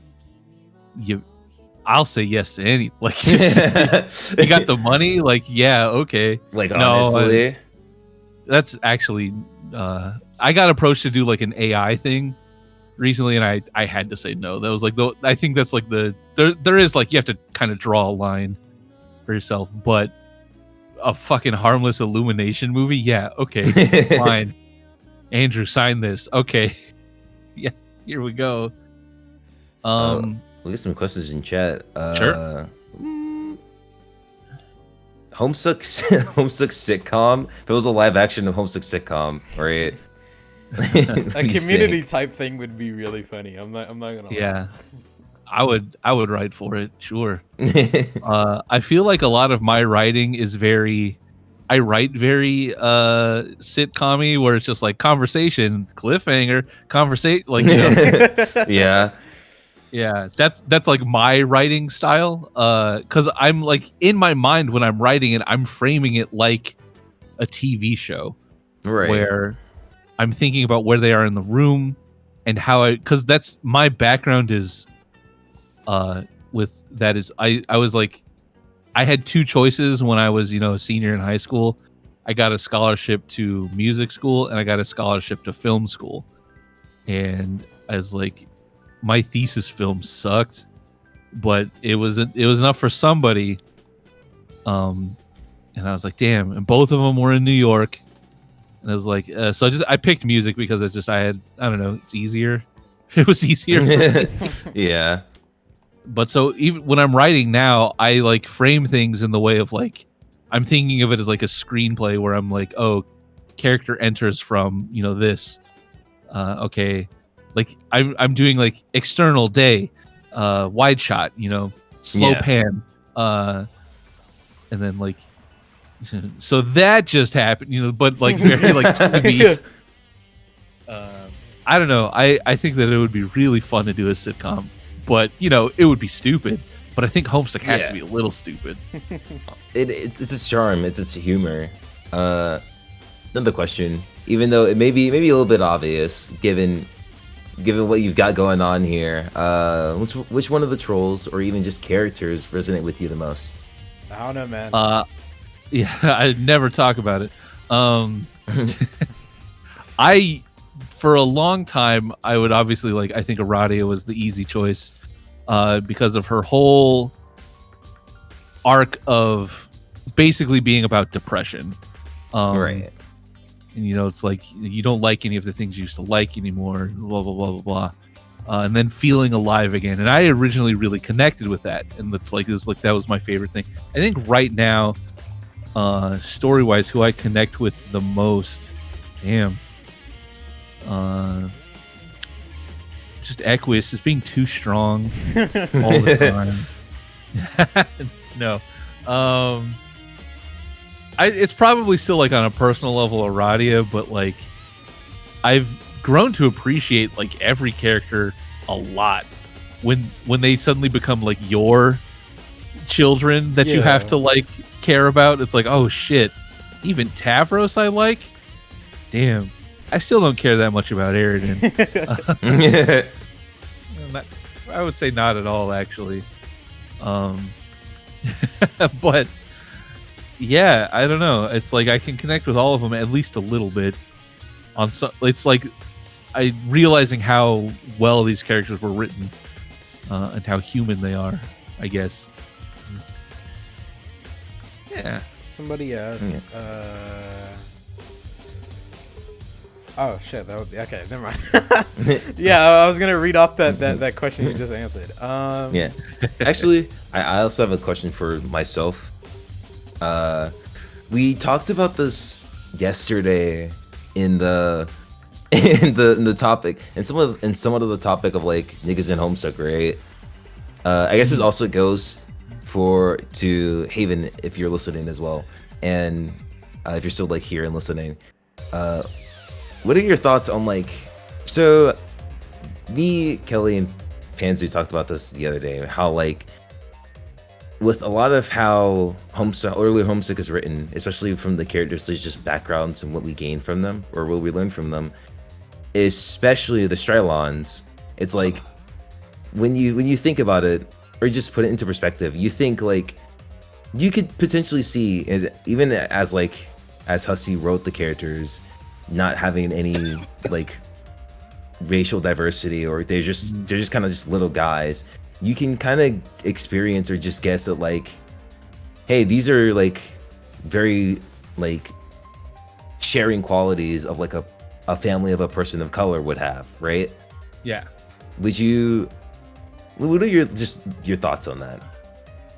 Well, I guess from a personal experience, and I even sort of like insisted upon it at some point, I've always read Dave specifically as a very specific kind of like Mexican kid that I have known thousands upon thousands of times. But the thing is, as much as I kind of fucking hate the aracial thing a little bit. And there's stuff where it's just like, I get it, I understand why. I always thought it was kind of like, just commit to something. But also, like, you know, I get that it's like, oh, the story and the meta story is about projecting yourself onto these characters. Like, I get that. That's cool and all. But I've always kind of hated the idea of like a character being such and such coded. You know, it's like, no, just make them that. You know, don't code them that. And it's like, well, that doesn't exist because of this. And it's like, well, then make it exist. It's your story. Do whatever you want. Like the story that I'm writing takes place in fantasy Mexico. What does that mean? They're all Mexican is what it means. Like, why? Well, that doesn't. It's like it's not. It's like there's no Mexico. I'm like, yeah, there is. Don't worry about it. Yeah, there was a thing where it's like certain characters in Homestuck feel like they're very leaning into certain stuff. Like it would be pretty hard pressed not to read someone like Jade is like indigenous or like or like from the islands. Yeah, she's from the islands. Or it's pretty obvious that some characters are supposed to be certain things. Like, oh, Tavros would be Hispanic because he leans into a lot of those. Or you can hear it in like his music. I've heard some people, because we know Damara is Japanese, but I've heard, it's like if Damara can be Japanese, it's like what, fucking Dave Strider can't be black. Like, what are you talking? You know. It was something that I bring up yesterday that I felt like it is very. It's very easy. I don't want to say easy. It's very interesting to read certain characters in the perspective of certain like lenses of like, oh yeah, this is how I feel like as a person of color. Like me personally, something that I've been talking about very recently is that I think that like the Strider lawns are very easy to see as like a black family, because I feel as if that like, whether or not it ends up being a success story or whether or not it bordered on abuse is like something that a lot of people like to talk about when it comes like, tough love in person of color families. And it's like a lot of those success stories that you see, like, oh, look at like Michael Jackson or some shit. It's like, yeah, a lot of these are like, these people had really bad upbringings, but they end up being like some of the best of their craft. And you can't ignore that, but you also can't like ignore like what they went through. And it's like, I feel like that's very interesting to see, because then you look at a character like Dave Strider and it's like, this nigga bossed the fucked up for like all of like Swerve, and it's like, I mean, that's really relatable. Just like is like any person of color to tell you, it's like the assertion from your parents, especially if you're second generation, that we need to be better. Yeah, you know, we need to work twice as hard to get half as much. And so that really resonated with me, like, you know, especially with the Strylons. Yeah, absolutely. But it's like, I'm also like, one thing that I think is like maybe a bit of a take, but like I'll explain myself in like right after, is I actually don't mind if people have like white headcanons for characters, especially if they're white, because that's what they know, you know. That's fine. And it's like when people get really mad about that, I'm like, I understand where you're coming from too, but listen, that's what they know, you know. And in fact, I would rather them be like, oh, I've always read them as this, and not make a huge ordeal out of like punishing them for that. Yeah. Because I think that sometimes it's like we can go like, I get that it's like, well, that's not what I believe. And it's like, okay, cool. I'm not saying we should all just get along, because there are just bad faith takes. There's a lot of them out obviously. there. That's actually what I had to like not. I had to mute a non-stuck because there were too many on there, and they would always show up in my feed, and I'm just like, I can't. It's like for every one good one, there's like 7 just like people like, I hate this. I'm like, that's very negative. So I'm gonna like, you know, everyone's so mean on the internet nowadays. It's not even like a you're too soft situation. They're like, no, people are just mean. Yeah. People are just okay with being like openly racist now. It's just been, you know, it's never like they weren't, but like, it's gotten a lot worse. I mean, it's. I will say this because this also does come from the fact that I'm really into. I've been super into Guilty Gear as of recently, right? Sure. A lot of people like to talk about a character like Bridget, and it's like a lot of people have really bad faith opinions about this character because it's like, oh, like, you know, because she's transgender, and it's like a lot of these folks just have super hard feelings about this, and at the same time, it's also like I know a couple of like transgender people that also feel some type of way. That's like, oh, I don't really mind it, or I wasn't really, you know, super into it, and it's like, oh, well, you're a piece of shit person because, you know, you're not necessarily thinking, and it's like, I don't know, that's very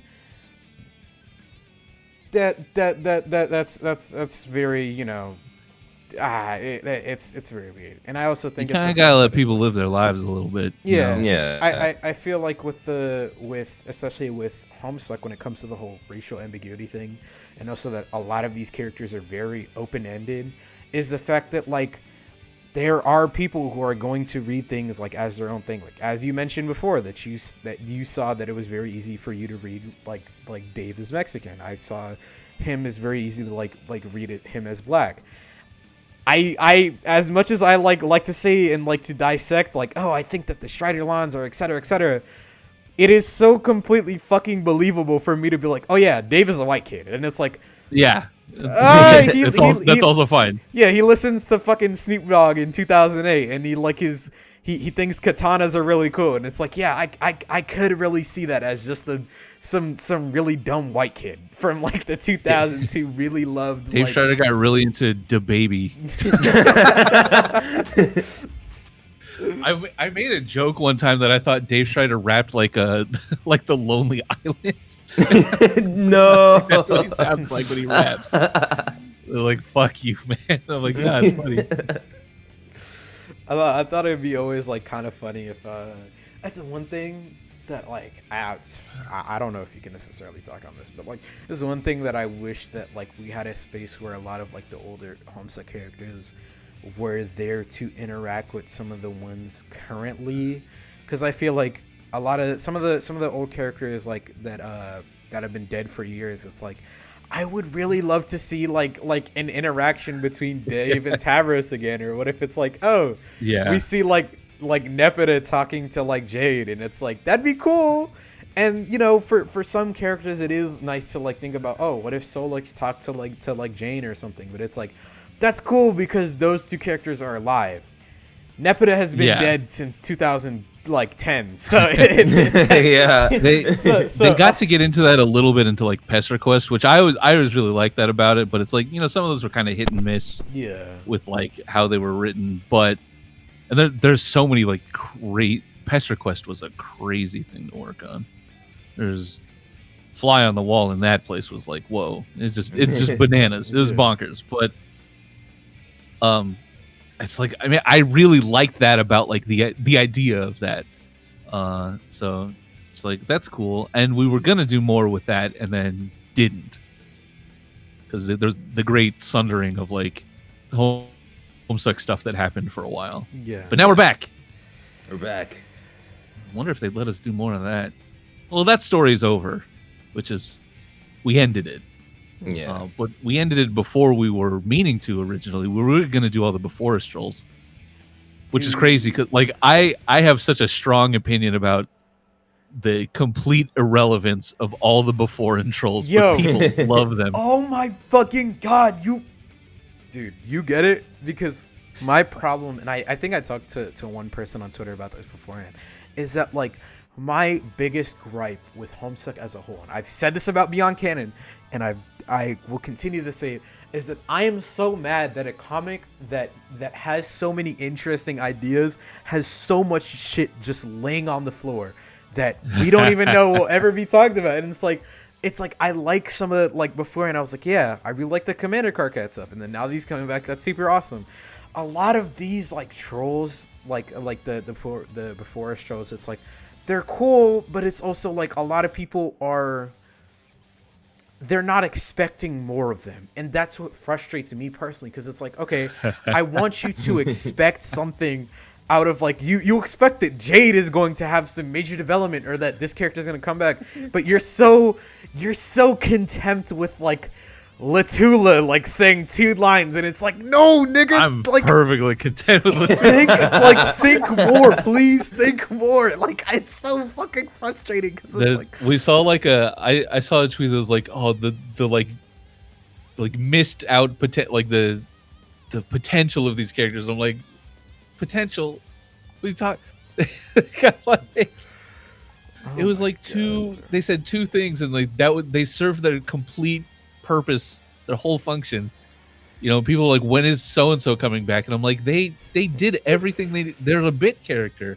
They're they're not a real character. But it's like whatever, you know. Like I think that what needs to be more socially acceptable, and I guess maybe we're kind of getting there, but in the wrong way. Is people just need to admit sometimes it's just I just like this character's design and I wish I had seen more. You know, I wanted to see more of them. I feel it's like that thing like I was talking about like Genshin and shit like that earlier. So like, don't lie to me. Don't tell me that's a good character because there's nothing there. But they have a great design. They have a cool, very cool design. I feel like a lot of people should also go about this, but with also characters that are like written to be terrible people, which is like I don't know if that's a like a big take for me, but it's like a lot of people like to debate like the ethics or the morals of certain characters, and that also includes Vriska. And it's like, me personally, a lot of my take on Vriska shit is like, I like the character because she's a bad person, and that doesn't necessarily make me a bad person. You know what I'm saying? I think that like she's fucking funny, and whether or not you want to debate like, oh, I think XYZ, it's like, it's okay to admit that you like a character that is a bad person, or you even like maybe even relate to, or maybe even say that, oh, I like this character because she's a shitty person. You know what I'm saying? It's something I wish more people would admit, because I feel as if that the justification and like the juxtaposition to like trying to tell me that, oh, no, this is more than what it is. It's like, no, you're kind of deluding yourself to believe something that isn't there, when it's like, I'm so fine with you just telling me I like this person because she's fucking terrible. I think that's why people like to praise like certain like shows like Community. It's like a lot of the people that enjoy Community is like, yeah, Jeff is a pretty fucking horrible person, but that's what makes him engaging and interesting. That it's like, wow, this person has at least a certain amount of humanity to him, but it's like he is pretty fucking awful. Jeff I think what a lot of people tend to forget about these characters is that they're like complete assholes. Like, there is not a single character in the cast who is not an asshole. Like, even just a little bit to like majorly, because for one, they were kids, and two, they grew up, and then their growing up process got fucked over by a video game. Yeah. So it's like these guys they can be dicks, and it's like, okay, they can be mean. You can let them be mean. That's one thing that makes like a character like John for me very interesting, is that like, oh, like while a lot of these other folks were like going through struggles, they're like, you know, repeating some of their parents' behavior because like they didn't have their parents around like in their teenage years.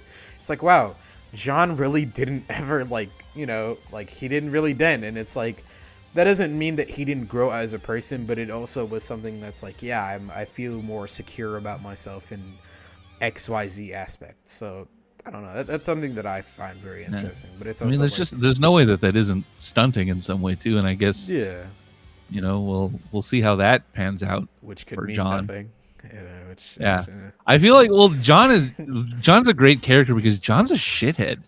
He is. Like he's such an asshole in the, like, you know, and in a fun, and oh my god, they're here. Sorry, completely unrelated. You got the there is a outside. No, dude, it's a guy in a lowrider where his horn is the Godfather theme. What the?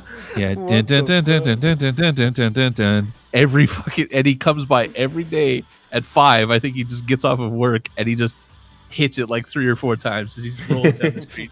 Like, it's my favorite time of day. Sorry. All right. Anyway, John's kind of a prick, and it's funny, you know, that he's such like a little shit to his friends. I mean, because that's what you do with your friends.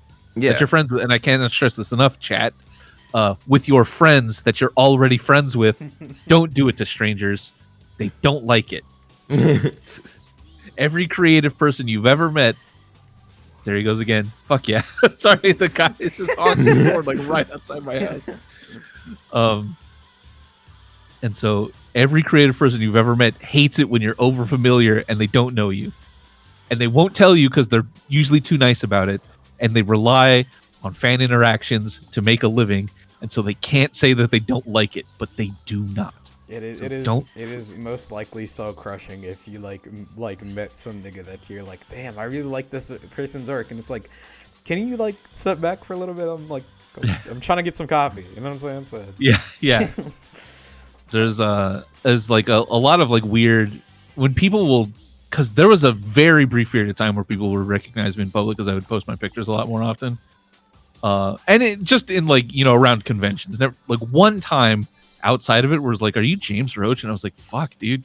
I was with a girl and I'm like, I was like on a date and I was like, like, I guess I am. But, yeah. You have like some nigga that's like, oh my god, you work on Homestuck, and you're like, dude, I'm trying to score tonight. Like, can you chill? Like don't. it's like, tell me more about how I'm really cool in front of this like baddie that I'm with. Like, sure. It's like those fucking posts where it's like, dude, remember that one time where like I saved the cat from burning building and Dude, everyone who James, replies is like, James, thank you so much for giving me your Ferrari last Tuesday, man. Yeah. dude, Holy James, shit.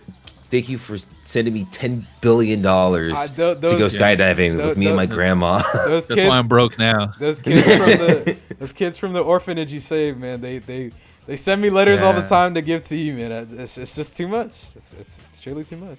9 times out of 10, what happens is there'll be a group of like 2 or 3 people that will come up to me at a convention, and one of them will know who I am, and then will awkwardly explain who I am to the other 2 people, and they get it wrong. And I'm like, "Ugh." It's like, yeah, he worked on Undertale. I'm like, I really didn't. It's like, oh, this is the guy that does this. And I'm like, I mean, that's one minor aspect of the things that okay. So that part is very humbling.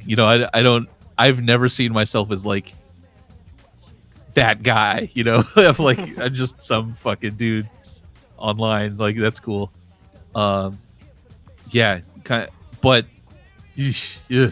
Anyway, sorry that we got off topic there. I do that because I ramble. You're good. I saw this in chat earlier. I'm gonna go on a limb here. I respect the people who run it. I don't like Homestuck Anonymous, but I think that it is a necessary evil. I feel like that's a weird thing to say, but I feel as if that like. No, I get it. I feel as if that It's reading a shitty or a bad face take is like just as common as if it was like a non-anonymous account, and I feel like it is good for people to throw shit at the wall and like start certain topics, because while I do think that like Anons like can facilitate a lot of like really regular or boring conversations, like, oh, brisket this or bro this, and it's like that's interesting, but it's not very interesting. But at the same time, it's also like once in a while you have somebody that has like who doesn't have the platform who wants to speak about a certain topic, and it's like they can't really, that can't really be something that's talked about a lot. But it's like with Anons, it's like, oh, there has genuinely been a couple times where somebody posted something there, and I was like, huh. That is a really interesting topic that I've never seen fucking anybody talk about. And I think it's really interesting that it gives like that type of platform. That's true. That's the way I hadn't really thought of it. I was always looking at it as like, man, 99 out of 100 people are really unfunny. Yeah, yeah.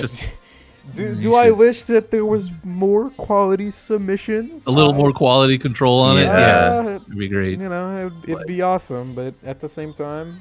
It defeats the purpose of it, yeah. Yeah. I do say... Mm-hmm. Oh, this is James? Oh, I was just saying, like, yeah, you make a great point where it's like, it's a good platform for people who can, like, to bring up discussion. It's just, most of the time it's not that.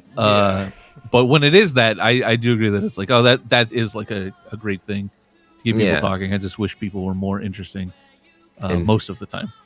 More creative. I would say when there were obviously a couple of takes on Anonstuck were like, they were cool. I will say before Anonstuck got like struck down by the lightning of God. Did it? I think it did actually. Yeah. Damn. I will say, I don't know who it was, but I saw like just randomly on Anonsuck, there was just like small GIF of like it was Dave Sprite before he became Dave's like a Sprite, right? Just Dave in the white tux, and he was like just beating the shit. Like he was like not even beating the shit. He was like kind of going ham on like Jack before he like prototyped with Beck, and that was like a small like GIF. It looked really cool. I was like, damn, it made me really think. Just as a comment, and also also kind of a lead into a question. It's like stripes aren't really talked about that much in Homestuck, in not even just as a writing device, but also just like how cool they are. Because when I think about a lot of Homestuck conversations and their thoughts about the ending of Homestuck proper, they're like, "Oh, I didn't really like how it ended. Collide kind of blows," and I'm like, maybe you're not cool enough to like see it, but like one wrong, two exactly. Like not even just because Act 7 is a beast of its own, like that shit was fucking beautiful, but like Act 6 is like not only just a culmination of like all of like Homestuck's like story alongside Act 7, but it's like, come on, you can't tell me that shit was cool as fuck. Yeah. And it's like also one of the few things where it's like we see some of the missing concepts in Homestuck come through fruition here fully. Because then I also have my own gripes about Homestuck, just because I'm a big Spurb head. I fucking love Spurb as like a video game, as a narrative device, and shit like that. And it's like, hey man, Andrew, come on, man. Frame motifs. Yeah, I want that Spurbology book, man. Real quick. Can y'all hear me breathing into my mic? Because I have like my nose pressed against like my mic because I'm looking at my phone right now. But like, no. I'm just making sure because I'm not trying to like have it like fuck up anything. Nah, I can't. I don't hear it. I can hear it. But like, I'm just saying, like, stripes I feel like are an essential part of Homestuck's story and just like its themes.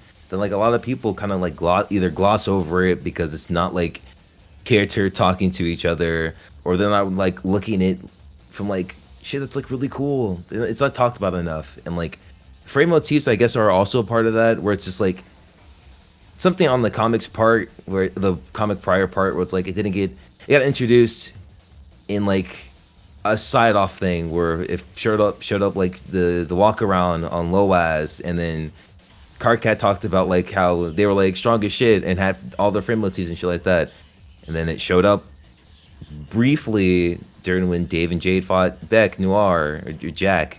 Yeah, it's like this is like really cool Dodgio shit. Redshift, yeah. That shit was cool as fuck. I wrote a song for that.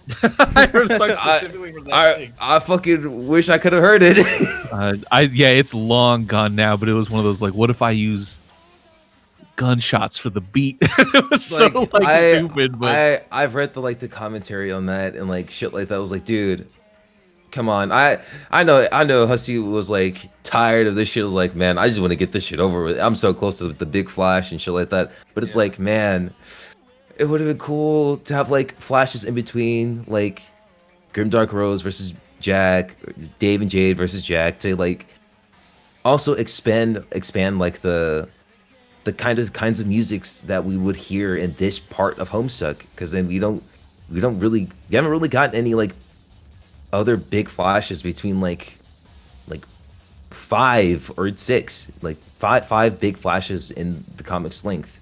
And some of them aren't like barely stripes, which I feel like also are like a missed writing opportunity.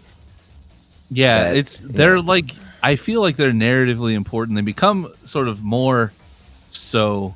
There's like this is something we talked about in like the Beyond Canon team, where it was like Homestuck was really, really stupid.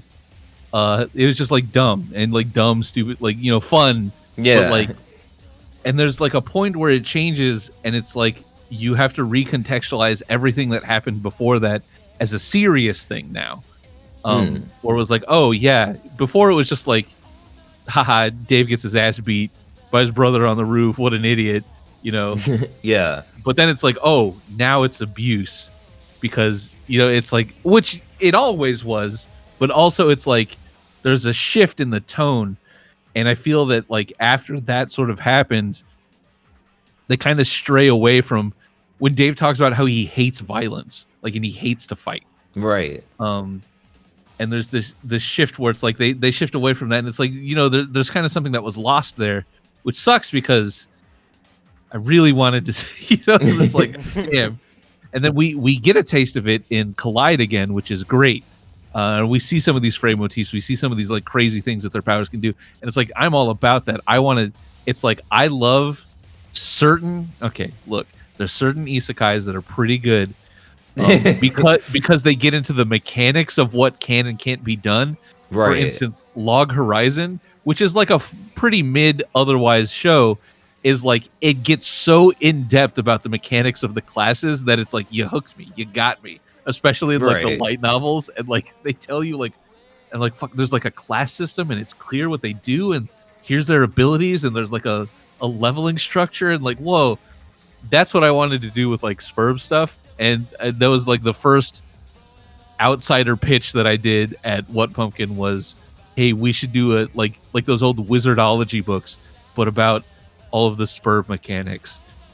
And then it was like, that's cool. And then it just nothing, you know. And then it turns out the design doc is like tiny. So it's like, oh, okay. Well, and so I remember doing like feelers out there. It's like, how would the fandom feel about us making that? And it was actually pretty mixed, where it was like some people were like, that would be fucking sick, that would be really cool, and then other people were like, well, if it's not Andrew doing it, I don't know how I feel about it. Yeah, it's like that's fair, but fair, also like, he ain't gonna do that. So like, it's like we get the idea that it isn't by the original creator, but like there are new people spearheading it, have the same information, if not can make more, and it's like. We would just have to make more information about it. That's right. The other thing is like, because it doesn't exist. Right. So I'm like thinking it's like there's a lot of opportunity, and also just like if there's a Spurbology book, including like class specs and that shit, and like in the future, you know how much like fucking speaking as a DM, you know how fucking fun that would be. Like. There's so much information, and as Spurb as a game to mess with and like to bring to a tabletop is like, holy shit, that's cool as fuck. I can't wait to like experience this for myself, because then like you got games like the Genesis Project, you're like multiple systems run in D&D that like Homestuck like created and shit like that. It's like, how versed are you in like tabletop systems? Because I've got a comparison that I would love to make with anybody who would understand it, but I don't know. I've been pretty into tabletop shit for years. Okay, Same. Are any of you guys familiar with like the World of Darkness stuff? The it's like werewolf, mage, vampire. Yeah. Yeah. So for Spurb stuff and for class specting stuff, I think the system that mage uses is very spot on for how it works. Where it's like, so instead of like, here's this specific, you know, like Vampire the Masquerade or Vampire Requiem, I don't remember what it is anymore. Because they changed it. It's like, has very like, this is your ability that you do, you know, and even like D&D, it's like, you cast Fireball, it does this much damage. But for like Mage, the way that the magic works is you have these like, sort of like, fields of magic that you can do. Say you do like life magic, but you have to make up what the spell does. So it's like if you're going to cast a spell and it's like, okay, I've got like life magic. It's like, well, what does that do? You know, like how do you want to use that to do what you want to do? Right. And it's like, and, you know, and different levels can do sort of like different like things where it's like you can create life at this level, but what does that really mean? You know? And so it's like you can, and it's just like it's how you interact with that sort of aspect, and that's kind of how the class and aspect system works, where it's like this class interacts with this aspect in like in this way, and it's like how you interpret that sort of got into that in the Aradia and Dave conversation that I really wish more people that were theory crafting would like sit there and take apart, because it Right. spells out some stuff in there that's fucking crazy, and it used to spell out crazier things, and they made me change it. So it's just like, that's fair. Okay. It was like very explicit about stuff, but basically what it's saying is it's like, you know, time is basically about making decisive actions. And stuff like that, where it's like it's in there. It says that in the text. You don't have to theorize about it. It's right there. I feel like a lot of like classbook stuff is very as given and as cool as like a lot of theory crafting is. I think, and also just based on what Eve told us and what like a lot of people just know about base on the document, it's just like it's very point, click, and dry. Of course, a lot of things can be open to interpretation, but like I feel like a lot of what the classbook document was at first, I'd say, or in just Hussy's mind, is just like, this is a really cool game mechanic, and I want to see cool powers on screen, low key. Yeah. I think that's like really very cool. keen on like being vague and like leaving it open to interpretation, which is like, I get that. And every conversation we've had about it has been him like, no, I like that it's vague. And I'm like, okay, but what if we said what they do? And it's like, no, because, and then so that's kind of the whole thing of it. I can't wait to see, because it's like I said something in the last time on the last stream I did with Kelly, where it's like, I don't even know what it was, but I see people talk about it a lot. It's like, as per the James Roach Q&A stream, and I'm like, huh? What did I say? I'm not gonna lie. Sometimes I do quote some shit from that interview because I'm like, like I wish more people would talk about like passive and active pairs. I think is what it was. Which is like, oh yeah, I mean, it's not like that was hidden. You know, it's everything is there for those who have the eyes to see. Yeah. But so there's just like interesting stuff where it's like, yeah, like you can I don't know. So I'm excited to see what comes from this, of me trying to be really vague. I said something on Twitter the other day where about like a seer sees things, and it's like, that's not what it actually says in the document. It's just because that's the word seer. They see. Yeah. You know, like, but it is basically that, like, simple. But it's like we talk about, like, time is a very straightforward one. Time is like really easy to kind of get into because it's the power of time. You know, everyone knows what time is, Right. and how it can affect things in strange ways. And there's stuff where it's like, you know, because Dave is, you know, an old Robo Dave bot is an ultimate self and has the aspect of time, can experience, like, you know, basically is experiencing all versions of himself across all times at all time, like constantly. Right. And the only way he's able to process that at all is just by being a robot. Which is like, that's like the weird thing about ultimate selves, is it's like, unless you have a specific setup for it, you can't actually handle it as like a, you know, it's too much. But there is the talk of like, well, what, like, an ultimate self is just, you are all versions of yourself. But what if there's only one version? Like, what if you're the only one across like this sort of multiversal thing? Does that make you like the, you know, are you then an ultimate? Like, there's that sort of thing too. That discussion has come up. I don't know. It's just, I think it's really interesting that it's like a lot of the classes kind of don't matter. They're just like a base level of like how you interact with it. Like, you know, for instance, Dave being a knight, Dave talking about how he would do things in a fight, whereas like he just goes to the future, sees it, then goes back and does what he sees. Right. Which is like, how is that functionally different from what a seer does, where they see something in the, you know, that happens, and then they do, you know, it's like, it's kind of, so it really is just about how you use it, and it's not that important what the class actually is. But the class is like how their personality approaches the aspect. Exactly. Yeah. Like, you know, again, Dave being about like that decisive action of like, he goes to see it, then goes back and does it. Or, you know, that sort of thing. Or it's like he sees how it goes back in time. It's like, I've already seen how this happens. He talks about like appearing behind someone and tripping them or something. You know, I think I was thinking about cartoons when I said that. It's like he's down on all fours and then pushes him over and like Yeah. it's something really silly. I think there should be more comedy gags like that with Dave or any time player in that fact. Whereas Aradia's approach to time is very like it's about making specific, like Dave doesn't like to time travel because he's afraid of like I don't want to doom timeline stuff like that. Right. Talks about this. It's a heavy responsibility for like someone like Dave, and also I guess introspectively as his class spec would allow him to do certain things like that, like go through the timeline, make sure everything's safe and secure, no one's fucking up everything, like Dave Sprite kind of did and saved, and that Alpha Dave had to uphold and shit like that. Yeah, and I think what Aradia tells him in that scene is like, well, just don't make doomed timelines. It's like that. I don't.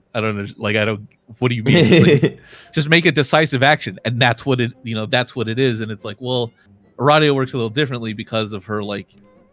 Just it's just cool. I don't know. I think there's a lot of stuff there in that update that is like, come on, just read into it. Like, it's really cool as someone who is kind of getting into the feel of class spectating and also being like, damn, I kind of relate with like the exactly Dave's class spec, as a knight of time. It's really fucking cool and shit like that. As like as a power sip, but also as like a narrative tool for like writing and shit like that. Like fucking awesome. I don't know. Continue. I'm sorry. Okay. Yeah. And it's like that whole update with Dave and Aradia is like, wow, that shit was really cool because I fucking love time as an aspect. My favorite. I really am looking forward to the point in time where we can explore where they go and who they go see, because it's like a gag. It's like not even particularly, I don't know. It's just fun. So yeah. I have such a this is a pet peeve, honestly. I have such a pet peeve for niggas who will just throw darts at the wall when it comes to class specting, because I know that they're vague, but also sometimes it'll frustrate me a lot because it's like, okay, I don't know if James is under persona like that. I'm pretty sure he is. A lot of niggas will sometimes class like persona characters, right? And they are they're the phantom thieves of hearts, right? Oh my fucking god! When I see people class spec like the main character and make him like, oh, he's like a thief of soul, and it's like, no, the fuck he's not. He takes hearts from other people. He is a thief of heart. Like, what the fuck are you? And that's a very common thing with a lot of other like class specs that I see like so much commonly. It's like, oh my god, where are you getting this from? You're throwing shit at the wall, and it's like it doesn't make a lot of sense to me. It's like, oh, this character that's like a mind reader or something. Why the fuck are you giving them like breath? It's so like it's right there. There are certain things where it's like, I try and be like as friendly about my approach as it is possible, where it's like, like, hey, that's like if that's the interpretation that you like and that's what matters to you, go for it. But there are certain like, nah, you're wrong. Like like to myself, I don't want to say that to some like fucking kid who's just trying to be like, do you think Steven Universe is this? And I'm like, sure, whatever. Like, sure, man. It seems like you think that, and I want you to have a great time. So not that important, but it's fun. Yeah. Yeah, I don't know. Class specting is one of those things where it's like it is vague, but they do specific things. So. Yeah. It's like a lot of the times they even do spell it out for you. Not even just like the fucking the ones we see in comic, but also it's just like we see what characters do, we know what their class spec is, so we can just go off of that as like base information. And even that, we can take it as somewhat literal information. Because like, of course, you can class spec yourself. You're not the same as the character, so of course your actions will be different. However, there can still be similarities and shit like that, yada yada yada. I still think that like coming with abrupt ass like notions for characters, given how obvious they are and how obvious the class spec is, it's like, it doesn't matter how obvious it is. Please just connect the two. Yeah. there's some interesting stuff where it's like I think that's kind of the more interesting thing to get into about classes and aspects, or just class aspects in general, where it's like two classes of the same aspect can do the same thing, but they do it in different ways. Right. You know, like in like completely different ways, but functionally it's like the same sort of idea. And I think that kind of stems from my like MMO mentality of stuff where it's like, you know, like a DPS is a DPS. Like that's just Right. what they do. You know, it's like, oh shit, a black mage is doing damage with this, and a dragoon is doing damage with this, but they're both essentially doing damage, or like putting a debuff on the boss that gives them 10%, you know, like whatever. Right. Yeah. But the way they go about it is like different because you know, black mage uses, of course, offensive magic. Dragoon uses like a lance or spear or whatever. Yeah. So they're essentially performing the same function in different ways. And so when Right. you look at like say like a thief versus like a witch, where it's like a witch just sort of like doing something with their aspect that, you know, it seems very straightforward. Whereas a thief might do the same thing with that aspect by stealing it from someone and giving it to someone else, Yeah. as opposed to, you know, like that kind of thing, where it's just like, oh, those are like interesting. It's functionally doing the same thing, like, you know, Vriska being a thief of light, where Right. it's like she steals luck to make herself lucky. Whereas, like, say if she were any other class of light, maybe she would just make herself lucky in a different way. Yeah. You know. I think So it's interesting. That does actually raise a question though. Something he Sure. said earlier. Would we be seeing, without I guess spoiling too much, would we be seeing any new weapon kinds in Beyond Canon? Because Oh yeah, absolutely. Yeah, 100%. Oh, hell yeah. That's not even a spoiler. That's just like, yeah. Why wouldn't you? I will say, I There's one that's really funny, actually. I guess just to shift the topic, from I guess, because I know that you guys are talking a lot about class specting. One thing that Hisu mentioned earlier is that we talked a lot about yesterday. We were talking about niggas and Homestuck, right? It is a very important thing for me, at least, that more people of color get into this comic, or at least, at the very least, more people of color like show their attributes and stuff in like their works and stuff.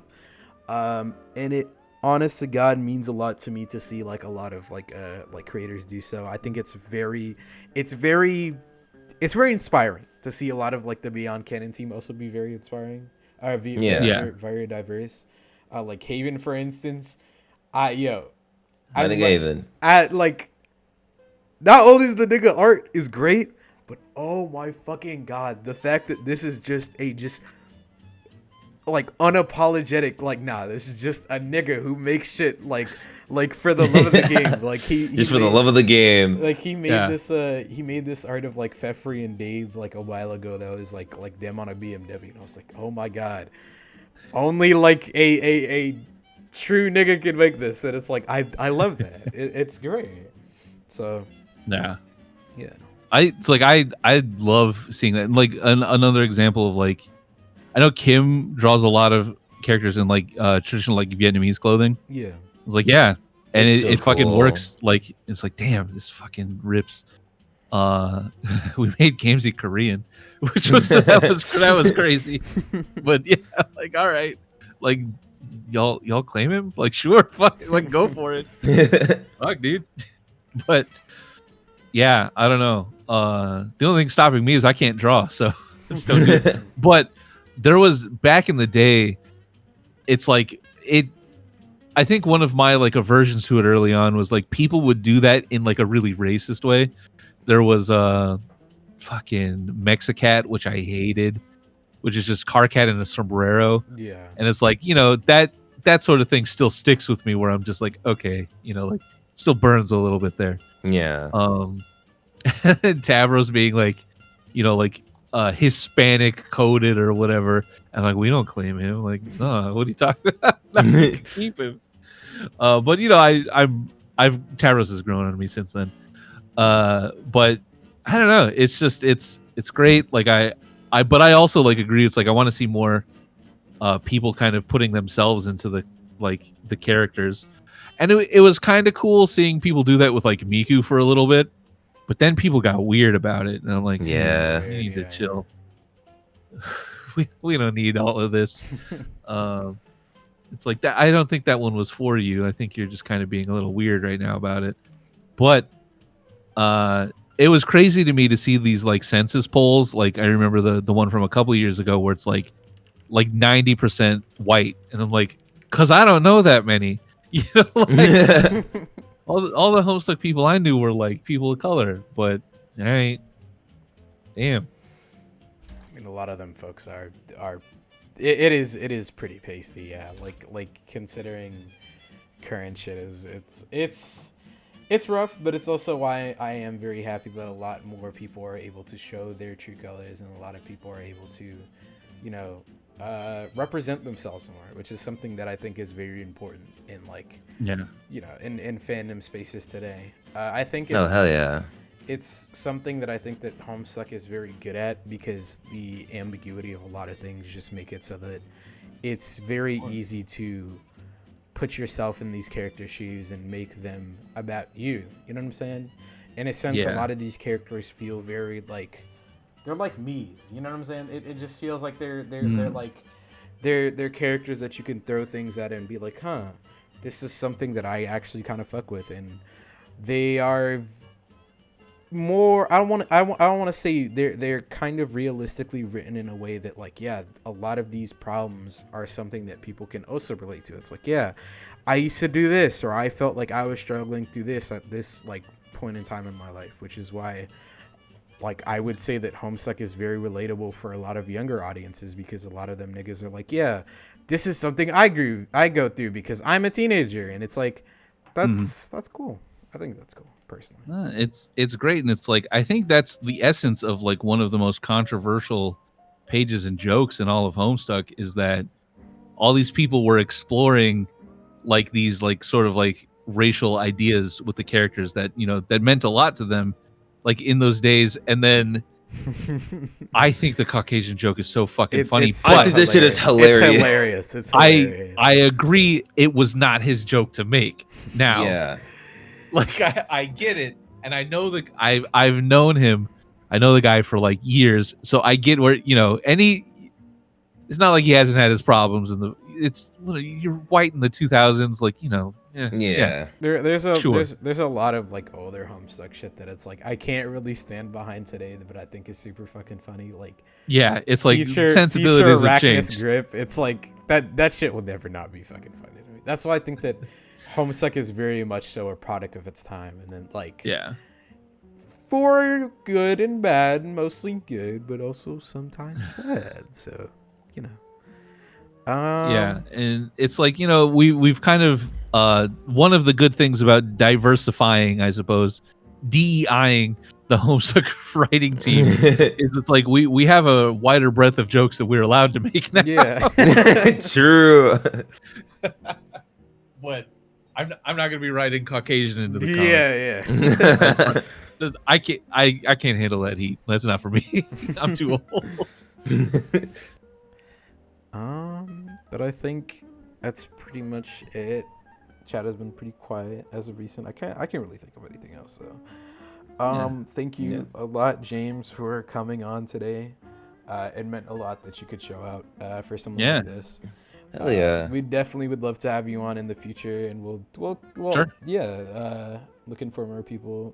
I know, especially during the downtime of when we're going to be working on the Flash, because, you know, we're going to have to take like a while to work on it. We talked about it in one of the news posts recently, where it's like, we're gonna it's a lot of work. So we are going to be looking for like other ways to like engage with the community. Well, because we wrote it already, so a lot of the writers are like, well, we're just going to be writing other stuff. We don't have as much work to do as the artists and stuff. Yeah. I'm sure other people will be along. Hey, everybody, you know, in the chat, be sure to follow on Spotify. Remember, use code use code 661. I don't know, whatever. Get your what is the a discount? Eat fresh, whatever. No, wait, that's Subway. Fuck. Yeah. All Um, right, guys, make sure to use code HOMESPEAK to get 50% off your order on Loot Crate. Do they even do anything anymore? we're not I don't know. sponsored. We're not sponsored. Yeah. Please support these two guys on Ko-fi, Patreon, whatever they might be on. Please support the Beyond Canon team on Patreon also, as that goes into making the comic that you like a lot. Yeah. And I pay that directly to the artists who make the thing that looks good. So please. I personally have been on there for many months, and it is a treasure trove. I love reading that shit. We talk about so much in the commentary that people would go crazy about. Yeah. Right. It's So, kind of bonkers. yeah. Read it. It takes a long time to make those. Yeah. But definitely. If you like this, let me know, let Hisu know. We'd love to have more guests on. Thank you again, James, for coming out. Yeah. I think that's a wrap.